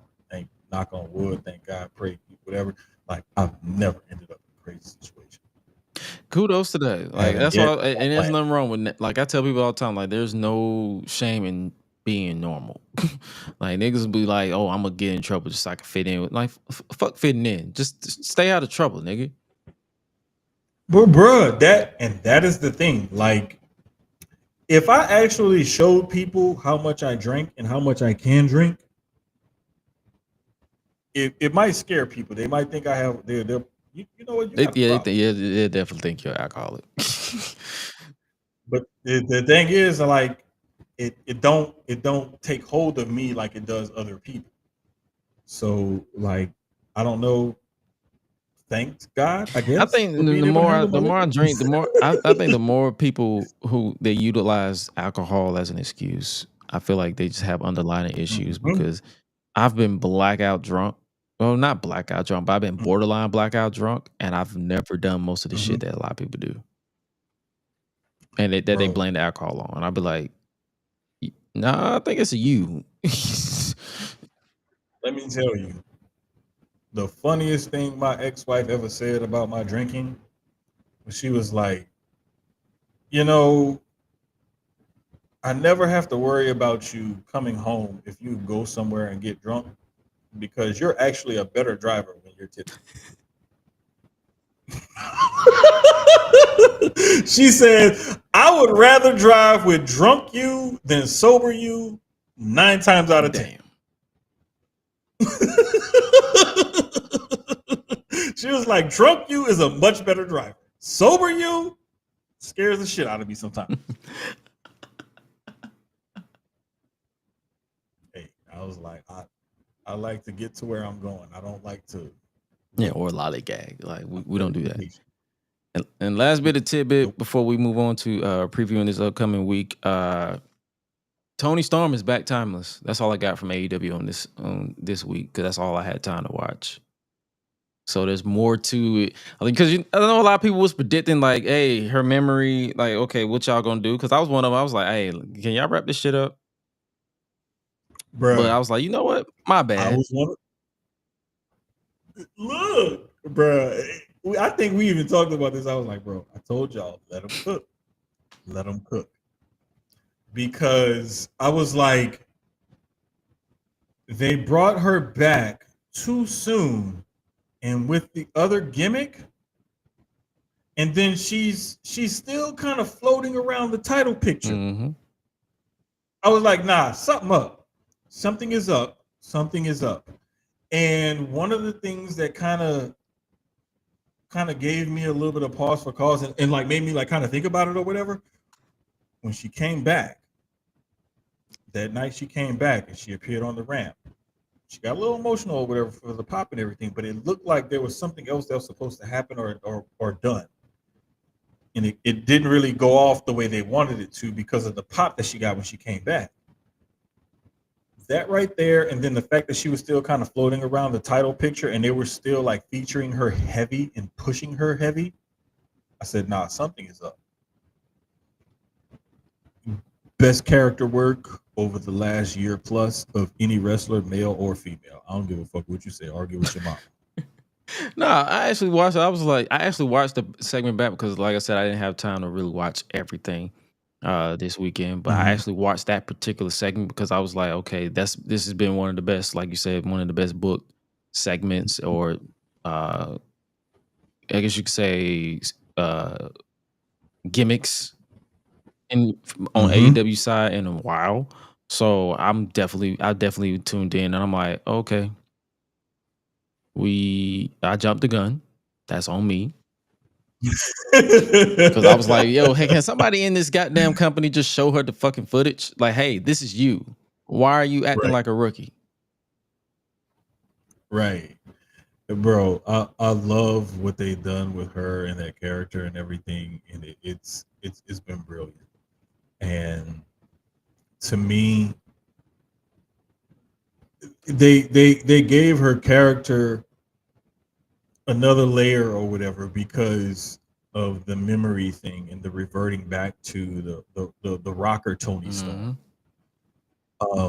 That's something that she can always pull back out of her bag if she needs to later on down the line, is reverting back to that and like kind of bouncing back and forth if she needs to for whatever reason. And I don't know, bro. It's just it's been booked really well, and she's played that character very well. And to me, not just her, but I also want to give credit to her opponents and whatnot that she's been in programs and in matches with, because they've also played a huge part in that character and that storyline and the gimmick and everything becoming what it is today. So I don't want to just heap the praise on just her because it takes two to tango. You can't go out there and wrestle yourself. So I do want to also give credit to her opponents over the last year plus that she's been able to make magic with as well. Yeah. So after that segment, we pretty much, and I like the callback that they did with the promo where she was basically like Toni was basically pulling a Mariah May on Mariah May. Yes. Yeah, bro. It was beautiful. So yep, it's official. We got Grand Slam Australia. They're going down on February 15th. They're going to pretty much clash or go head to head with NXT Vengeance Day. So we're going to be watching either Grand Slam or Vengeance Day, however you choose to partake in your wrestling graps. Yep. I think that one's actually going live at like 2 a.m. or something. I've been seeing conflicting reports. Like some people said it's going to go live after the dunk contest, but you already know. Okay, yes, you're right. I did hear that also. So it's going to be filmed at like 5:30 in Aussie time, but as far as airing to everybody else, it's going to be it's on tape delay. So it's going to air. It's supposed to be air at 8 p.m., but it's basically going to air whatever time the NBA dunk contest is done that day. So if the dunk contest ends at like 11, then the show's gonna start. See, that's I'm not. Yeah, I'm not a fan. No. Where if I had my way, if they wanna air on Max at 8 p.m. at a normal decent time, then do that. Because if it's tape delay, that means you have the power to air it. But then again, I think they're streaming basketball across all platforms. So yeah, that's the only downside. Here's the thing. Why the hell would you book that All-Star Weekend? That's what I want to know. Like you know when the NBA All-Star Weekend is, you know when the Super Bowl is. Like those things are in February. Super Bowl is gonna be like that first Sunday in February or so. NBA All-Star is gonna be like a week or so after the week, maybe 2 weeks after the Super Bowl. Like you know when those two major American sports events are every February. It does not change. Okay. It does not change. Why would you choose to do this on one of those weekends when you know you're going to have to compete with them? Why not do that on another weekend, especially an event in Australia when you know there's a hell of a time difference? So now what you're risking is part of your audience is going to be alienated because there are going to be spoilers out there and they're going to be like, oh, fuck it. Why do I want to watch now? I already know what happened. Right. Again, I digress. I want to see AEW succeed. I want them to be a viable number 2 or whatever option after WWE, or compete with WWE if you can at some point, eventually. But as of right now, a lot of the times the stuff that they do, it kind of frustrates me, because it's almost like this episode of Raw that we just had, where it's so disjointed. It's like, like you make one really good decision and then you make 2 stupid ass decisions.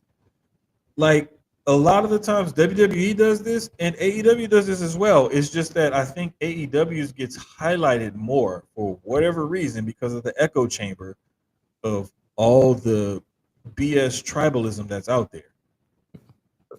Again, preview of an article and a writing for Black Wrestling on tribalism. Yeah. So, yeah. Overall, we enjoyed this segment with Toni Storm. Like it's a lot more stuff going on. You got Kenny Omega and Will Ospreay versus Konosuke Takeshita and Kyle Fletcher. We talked about that on this past Thursday on the enemies. If anything else goes down, you already know on Wednesday we're definitely going to talk about it. But anything that's coming up this week is pretty much set in stone. Because we talked about Toni Storm and Mariah May segment. On this coming Wednesday, we have Mercedes Moné defending her TBS championship against. Is it Yaya? Yuka? Is it Yuka? I apologize. Her name is slipping my brain at this moment. I think it's. Gosh, I can't remember her name. Let me power of looking live, of Googling live, because I want to make sure I get her. I want to make sure I get her name correct. Oh, she's Yuka Sakazaki. Oh, wait. So check this out real quick. And I know this ain't really like got a whole lot to do with it. I just realized, because I saw it on Twitter, that Yuka, I believe, if I'm not mistaken, is married to Takeshita. I keep forgetting that a lot of people don't know that, because I think I found that out last year. Like, no clue, bruh. No clue. I think I found that out last year. But this match is definitely look like it has opportunity to be a fun match. Like, I feel like Mercedes only had one miss during her AEW run, and that was not the fault of her own. And speaking of Will Ospreay and Kenny Omega, we got Will Ospreay versus generic call 5512 Brian Cage 1-on-1 on Dynamite. So that'll be interesting to see how it is. Bro. This man looked like a default call that I ran out of VC. Bro, he looks like creator wrestler. Like, if the creator wrestler was a muscle bound white dude, that would be Brian. Yes, to a T, which is crazy. No pop, no swag. No pop, no swag. Exactly, no pop. But yep, that's pretty much everything for wrestling that's non-Royal Rumble related. And as the last couple of minutes of this show, before we get up out of here, we're going to do preview and predict the upcoming Royal Rumble Premium Live event that goes down this coming Saturday, if you will. It'll be featuring, I believe right now it's a confirmed. I forgot. I think it's a confirmed. What's the confirmed number of matches that I have? I think I see a total of 5 matches, which is, I'm sorry, 4, because you got the both men and women's Royal Rumble matches that are taking place. Mm-hmm. That's usually given like what, an hour, give or take.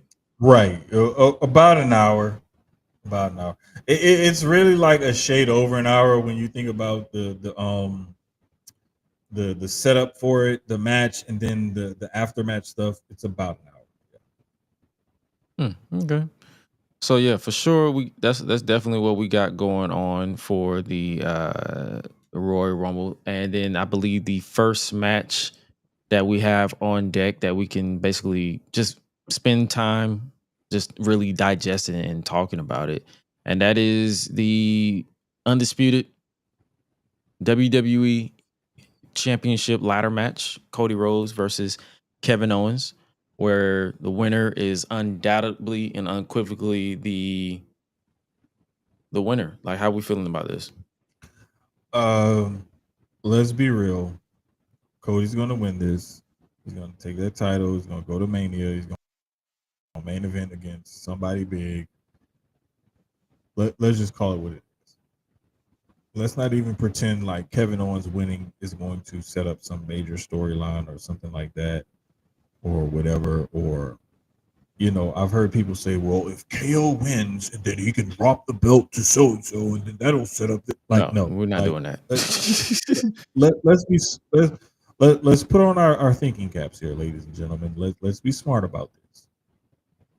Who's the bigger name? Who's the bigger draw? Who will get the biggest pop, the biggest this or that? Who will draw in more people if that person is walking into Mania with that title? It's Cody. Yeah. So Cody's gonna win. End of story. Yeah, and I actually agree with that. Like, I have no doubt in my mind that Cody's going to retain. Now, they will definitely play into that story that we talked about during from the supposedly closing but not closing ending angle of Raw, where Sami Zayn is going to play a part. But what about, do we see like a Randy Orton return? Because him getting pile drove by Kevin Owens pretty much started this current chapter of KO versus Cody. Like, do we see him returning and like screwing over KO, or do we see like a WCW-esque swerve where he betrays Cody? I really think we will see him. He won't directly cause Cody to win. He will just foil Kevin Owens' like dastardly attempt to do something like crazy. Like, let's say if he's trying to hit Cody with a chair or something, and the ref took a ref bump, and you know ref bumps last for like 30 minutes. Yeah. So when the ref is basically unconscious and getting stretchered out of the arena, Kevin Owens is going to try to do something. Randy Orton's going to stop him. And then when Randy stops him, Cody's going to take advantage of that, and then he's going to get the pin. Or grab the belt. I could see it, right, or whatever it is. I could see like something like that, where like whatever Orton does not directly cause Owens to lose. It's just like, I'm not going to let you win like this. Gotcha. And then I think that'll be the angle they play if Orton comes back. Other than that, the only other Orton return I see is a surprise return to the Rumble. And for example, this match goes off and ends before the men's Rumble. KO does something dastardly to somebody to get in the Rumble to try to get back because he feels like he's wronged again. Oh my gosh, Randy Orton just so happens to be the next guy out. Because they did this before, wasn't it? Like, what's it, 2017, 2018, where Sami, it was 2018 where Sami and KO lost the WWE title match in a handicap match, and they took out Ty Dillinger, Sean Spears now, and they took his spot.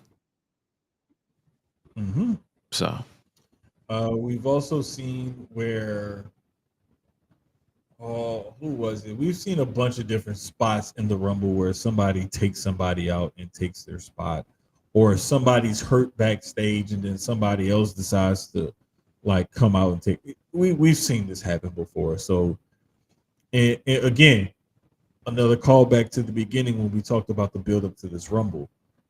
Because there's only been about 12 or so names announced for the Rumble, there's still a ton of spots left for quote unquote surprises and, you know, people we weren't expecting to enter the Rumble to come in. Right. Yeah. And it's like, I also, to take it back to Sami, I can definitely see him, if Randy Orton doesn't get involved, I could definitely see him costing KO, and then KO either A, take out Sami before he gets in the Royal Rumble match, because keep in mind he's in the Royal Rumble as well. So he either A, take out Sami, or B, he eliminates Sami as like a payback. So yeah, I really, bro, I'm still excited for this Rumble, and I've even gotten to the point where I finally got my new smoker in. So I think I may smoke some chicken wings or something this weekend. oh, bet. I'm gonna do something, and I don't know if it's gonna be some fajitas, some chicken wings, or something going in that smoke on Saturday. Yeah. But I'm excited. Yeah, and whatever outcome that is happening, somebody's getting smoked at the hands of Kevin Owens. And speaking of smoke, we have Motor City Machine Guns challenging DIY for the tag team championships, the WWE tag team championships, in a best 2 out of 3 falls match. You know, this one was one that, to use a Tony Khan AEW term, this one is for the sickos. Mm-hmm. That's who this match is for. This match is for the hardcore wrestling fans who know both of these teams' contributions to wrestling, especially indie wrestling, and the tag team scene and what have you. This is for those people. This is for, you know, the hardcore fans, the fans who remember the indie shows and what the Motor City Machine Guns have done for tag team wrestling over the last 10 to 15 years or whatever. So I'm looking forward to this one. This one is going to be the quote unquote the wrestling match or whatever on the card. Mm-hmm. 2 out of 3 falls. If you are a sicko for Black and Gold NXT, this is definitely going to be Black and Gold NXT. And I'm probably going to get annoyed with at least 5 kickouts. You know, the excessive kickout thing, especially when the kickout comes after a big move that you think should end the match, we don't need that. Not in 2025. Like, no. And the thing is there's some classic old school like 80s 90s wrestling matches that you didn't have 15 kickouts. Now, one of the greatest matches of all time, people widely consider WrestleMania 3, Macho Man against Ricky Steamboat. There was a ton of false finishes and kickouts and whatnot, but they weren't coming after like signature moves. Like an elbow. Macho Man didn't do Right. Macho Man didn't do 4 elbows off the top rope and Ricky Steamboat kicked out 3 times. Ricky Steamboat didn't do his special move and Macho Man kicked out 2 and 3 times. Like, that did not happen. It was maybe a suplex or a body slam or a roll up or something. Like, they were psychology telling the story. Like, I'm trying to win this. I'm just trying to win this match. It wasn't like big spot, big spot, big spot, big move, kick out. Yeah. Like, all of that, like, I need them to bring some sort of decorum back to the psychology of these. Yeah, matches. We need some balance. Like, I don't mind a kick out here too, but it's like once you kick out after like the 3rd or 4th time, then I'll be like, all right, get to the point. But who you got winning this one? This one,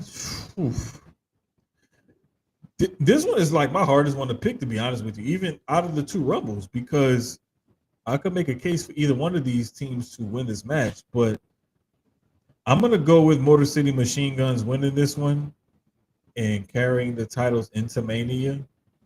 And I think it's going to be a big multi-team or multi-man match or whatever at Mania for these titles. But I think that they're going to, just to kind of give them a nod or whatever, like, you guys are, you know, whatever, and you've meant so much to the business and to the company right now. And I think that whatever happens, these 2 teams will end up in a multi-team match at Mania for these same titles, just to give DIY a nod as well. Gotcha. I'm going with DIY to retain because I feel like they haven't really had a reign just yet. Like I feel like it's just getting started. Well, it's definitely gonna be by dubious means though. Yes, that's you're right. That is very smart. I'm still sticking with Motor City Machine Guns because I gotta stick with what I said, but that is a excellent point. Yeah. And then we switch over to the men's Royal Rumble match. 30 man over the top rope battle royal, where the winner will get a title shot of their choosing between the undisputed WWE title or the world heavyweight title. I believe I have the list of those who have been confirmed thus far. It can always add over time, as well as the surprise appearance. We have, like we said, John Cena, Roman Reigns, CM Punk, Seth Rollins, Drew McIntyre, Sami Zayn, Shinsuke Nakamura, Logan Paul, main event Jey Uso, Penta, Braun Breaker, Chad Gable, and Rey Mysterio. So majority of these are not going to happen because I can already see them building the beauty behind the Royal Rumble matches is they utilize, if done right, they utilize this to like kickstart feuds as we go to WrestleMania. Yes. I can right off these list of names, I can definitely see whoever eliminates Roman Reigns is getting in the feud with him immediately. And Braun Breaker and Penta are definitely going to be feuding over that Intercontinental title.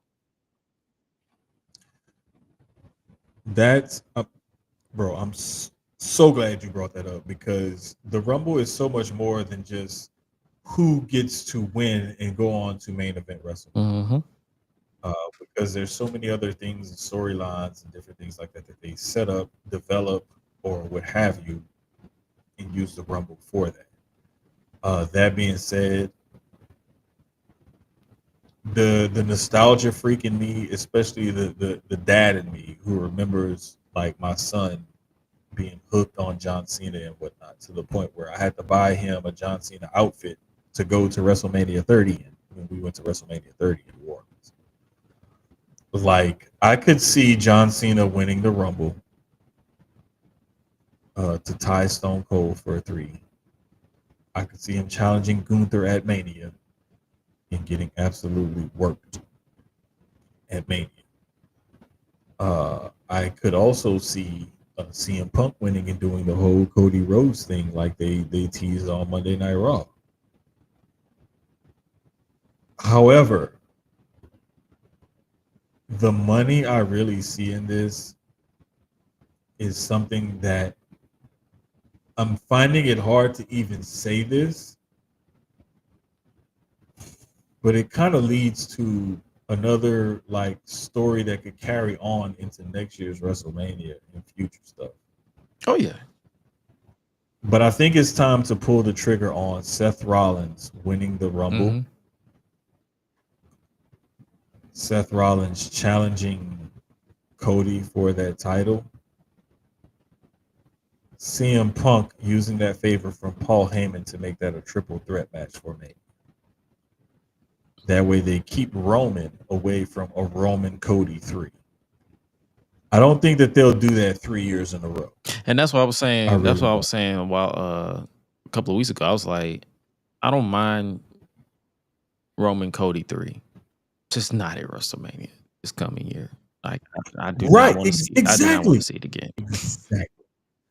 I bounce back and forth between honestly Seth, Punk, and Cena winning the Rumble. So for these type of matches, we have a main pick and then like a fail safe to where you get half a point if you get it right. Okay, bet. I tell you what, I'm gonna take if I had to pick one like for my main pick, I'm gonna say Punk. Okay. Because Punk's never won a Rumble, he's never main evented Mania. I'm gonna say Punk. If I had to pick a fail safe, I'm gonna say Cena. Cena? Yeah, I'm gonna say Punk is my main, Cena is my fail safe. Yes, that's what I'm going. And honestly, I feel like it's about that time for sure. Like I feel like it's time for Punk to win, so I'm definitely going to go with CM Punk. But my fail safe is just throw it out there, Jey Uso, because I would not be against them just throwing up everybody for a loop and just giving us a a winner that you just don't expect. Bro, a Jey Uso title win at Mania would be insane. Oh yeah, for sure. Insane. So I am not against it in the slightest. And then the last match that we have is the women's side of the Royal Rumble. Before I pull up the participants, how you been feeling about the build to the women's compared to the men? Because I know I've been seeing a lot of mixed reaction about it. I'm gonna be honest with you. They haven't paid as much attention and given as much attention to the women's Rumble as they have the men's. And that's why I think the women's Rumble is going to be more special. That happens all the time. I've noticed that. Because they've been, bro. You said it. I did. Because I've been saying it, and I don't want to make it seem like I'm just like. And here's another thing: like on social media, if you're a man and you speak out in support of women a little bit too loud or too often, people think she ain't gonna fuck you, bro. I hate that shit. I hate that shit with a passion. It's not about that. Like, why can't I just appreciate women for who they are and what they're doing and not be like trying to fuck one of these women that I'm talking about? Like, I like women's sports. I actually enjoy watching the shit. Like, I literally, let me tell you how deep I be into women. I was watching the NCAA volleyball championships. Why? Because I'm trying to preview teams and see what they can do. Because one of my daughter's best friends is got a volleyball scholarship to go to Vandy next year, and I'm like, hey, I think Sydney and them could beat this team because blah blah blah. Like, that's how deep in the weeds I am into sports. Period, especially women's sports. That being said, if I had to pick one person to win the women's Rumble, my main pick, I'm gonna say Charlotte Flair on a return. Okay. If I had to pick a fail-safe pick for the women's Rumble, I'm gonna go surprise. I'm gonna go Jordan Grace and say that she just signed. She's main roster ready. They're gonna shoot her to the moon. I can see that. The match itself is pretty much like we said. You got the confirmed participants: Bayley, Liv Morgan, Bianca Belair, Naomi, Nia Jax, Charlotte Flair, Lyra Valkyria, Ivy Nile, Raquel Rodriguez, and Io Sky.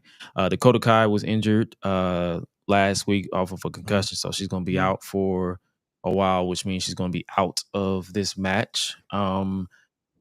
Two things before I give my picks. I can see Jade Cargill returning during this match and revealing who attacked her to kickstart her storyline going into the next couple of weeks to a month, however they want to structure it. And I definitely see more surprises in the women as opposed to the men. Definitely. Like the men, Joe Hendry, I feel like he's going to pop at some point. Sure. I wouldn't be surprised if they just give him number one just to get him out the way. Right. And to give him a feature spot, like to that the first two people in the Rumble, that normally is like that feature spot, like, hey, we want to kind of give you guys a little time to cook. Mm-hmm. And I know it's only roughly 2 minutes because I'm not going to say that they actually hold to that 2-minute mark. But those two guys get their full entrance without interruptions or time ticking or anything or running down the aisle. They get their full entrance and they get 2 minutes by themselves in the ring without having to worry about somebody coming in or coming from the house, whatever. Like, no, they get their full time. And I just think that maybe that spot might go to two guys that they're going to do like they did last year when they put Jimmy and Jey Uso at 1 and 2. Mm-hmm. Two guys that they want to kind of highlight in a feud leading to Mania or something. Yeah. So whatever they do at 1 and 2, I'm interested to see because I like the idea of 1 and 2 kind of having that time to cook, but also highlighting something. Oh my God. I just saw Lash Legend do yeah, I saw it. Bro, like that. She's definitely. They're going to definitely be in the Royal Rumble as well. Like, I definitely see. Bro, metaphor. God did his thing when he made Black. Yeah, for sure. I will never stop saying that. And Like, I hope you don't. I may be divorced, but I had kids by a black woman. I was raised by a black woman. Black women taught me how to cook and how to like get my swag. I tell people this all the time. I tell people this all the time. Like I tell people this all the time. I dabbled in the other races. I'm good on black women. I'm sticking with black women, bro. And that's just me being respectful. Like I ventured out slightly. Like I entertain slightly. Yeah. But as far as like settle down, no, I'm good. I'm sorry. It ain't nothing like the love of black facts. But anyway, let me focus. Women's Royal Rumble. Women's. Okay, like we were saying, I really think that the Women's Rumble, like you said earlier, every year it kind of out surprises and outdoes the Men's Rumble because they don't always pay it the attention and give it the just due it truly deserves outside of the first one, maybe two, because it was novelty at that point. But I think every year we get more guest and celebrity surprise appearances or whatever from past superstars in the Women's Rumble because the roster has been thin. Yeah.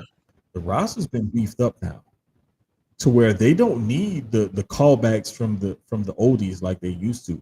They can legit have 30 women between SmackDown, Raw, and NXT come in and hit the Rumble. Maybe even sprinkle in like a Masha Slamovich, a Tasha Steelz, or so-and-so from TNA. They don't need any old school callbacks for that Women's Rumble anymore. They don't need it. The Men's Rumble, they've always been able to do the Men's Rumble without it. The Women's Rumble, they're at a spot now where they can do a full Women's Rumble and not need any callbacks. And I'm really interested to see how many old school callbacks they bring in and how many actual surprises we get in that Women's Rumble. I'm really looking forward to it. Same. And but as far as my picks is I can definitely truly see Charlotte Flair winning if she comes back, because she is coming back. So I definitely see them giving Charlotte Flair a showing. But as far as my fail safe, I definitely can honestly see them having Io Sky as that winner. Ooh. So, brother, I'm with you. I like that one. I like that one. But because I like Io Sky. That's what I'm saying. And I'm like, and that can easily set up a match with Rhea if they want to go that route, or if they want to go her and Tiffany, like Moonsault versus Moonsault. Like, it's so many possibilities they can go with Io if she wins. And same with Charlotte Flair. Like, they can easily use that as a catalyst to set up Charlotte versus Tiffany Stratton. So she in that age range. Who? Oh, never mind. Yeah. Oh yeah. But yep, that was our. I don't go. You said what? Yep, I like it. Yeah. I don't go anything 10 years younger than me. She's definitely in there. But yeah, that is our predictions for the Royal Rumble 2025. We will definitely be we'll definitely be watching it on this coming Saturday. TBD on a post show and where it's going to be. And if there is a post show, it'll likely be Enemies. We will definitely see how that is going to be set up. Brother, y'all let me know, because I love their post shows. I've loved your post shows as well. Like, y'all put on really good post shows. I appreciate it because it's an immediate reaction, but y'all don't never overreact. And that's what I love about the way y'all put on post shows. For sure. But yeah, hopefully you guys enjoyed that. And that is literally our show. Ladies and gentlemen, thank you so much for tuning in. Over 2 hours, 2.5 hours. We pretty much gave y'all the same length of a Raw on Netflix. Hopefully you guys enjoyed our takes on everything that went down from Raw to Royal Rumble preview to Toni Storm and AEW, all that stuff. Hopefully you guys enjoyed that. But as always, where can they find you on social media, my brother? right there. You can find me at @the_Jermaine or at Sucio Sports with a Z. I believe our Instagram is at Sucio_sports, but just follow us on Twitter because we try to give y'all as much information and stuff as possible. We pod at least once a week. Normally on Wednesdays around 8:30 Central Time. Sometimes we have to float it, change it because life be life. But definitely, if you just look up CDB Multimedia on Apple, Google, or Spotify, you'll find all of our podcasts from Sucio Sports to all the other podcasts on the CDB Multimedia Network. No, for sure. And you already know, you can follow yours truly at @Gresh, AO is Gresh, everywhere else, Gresh Unleashed Pod for all things Gresh Unleashed. Gresh, solo.to/Gresh is my central hub for all our social media links. You can definitely tap into the Public Enemies podcast. It's coming Thursday, 7 p.m. Eastern Standard Time. I believe 7:20 the latest, depending on how life be life. And definitely tap in on that. We will definitely be giving our extended preview and predictions for the Royal Rumble, as well as anything that happened in wrestling this coming week. You already know the vibes. If you enjoyed this, you're gonna see the 4-peat all on Thursday. Make sure you guys, as the words to my dog Graham, stay tuned in, stay locked in, stay dangerous. And with that being said, you guys stay safe out here in these streets. And remember to always eat, sleep, flex, and repeat. We out, y'all. Be breezy. I love this shit.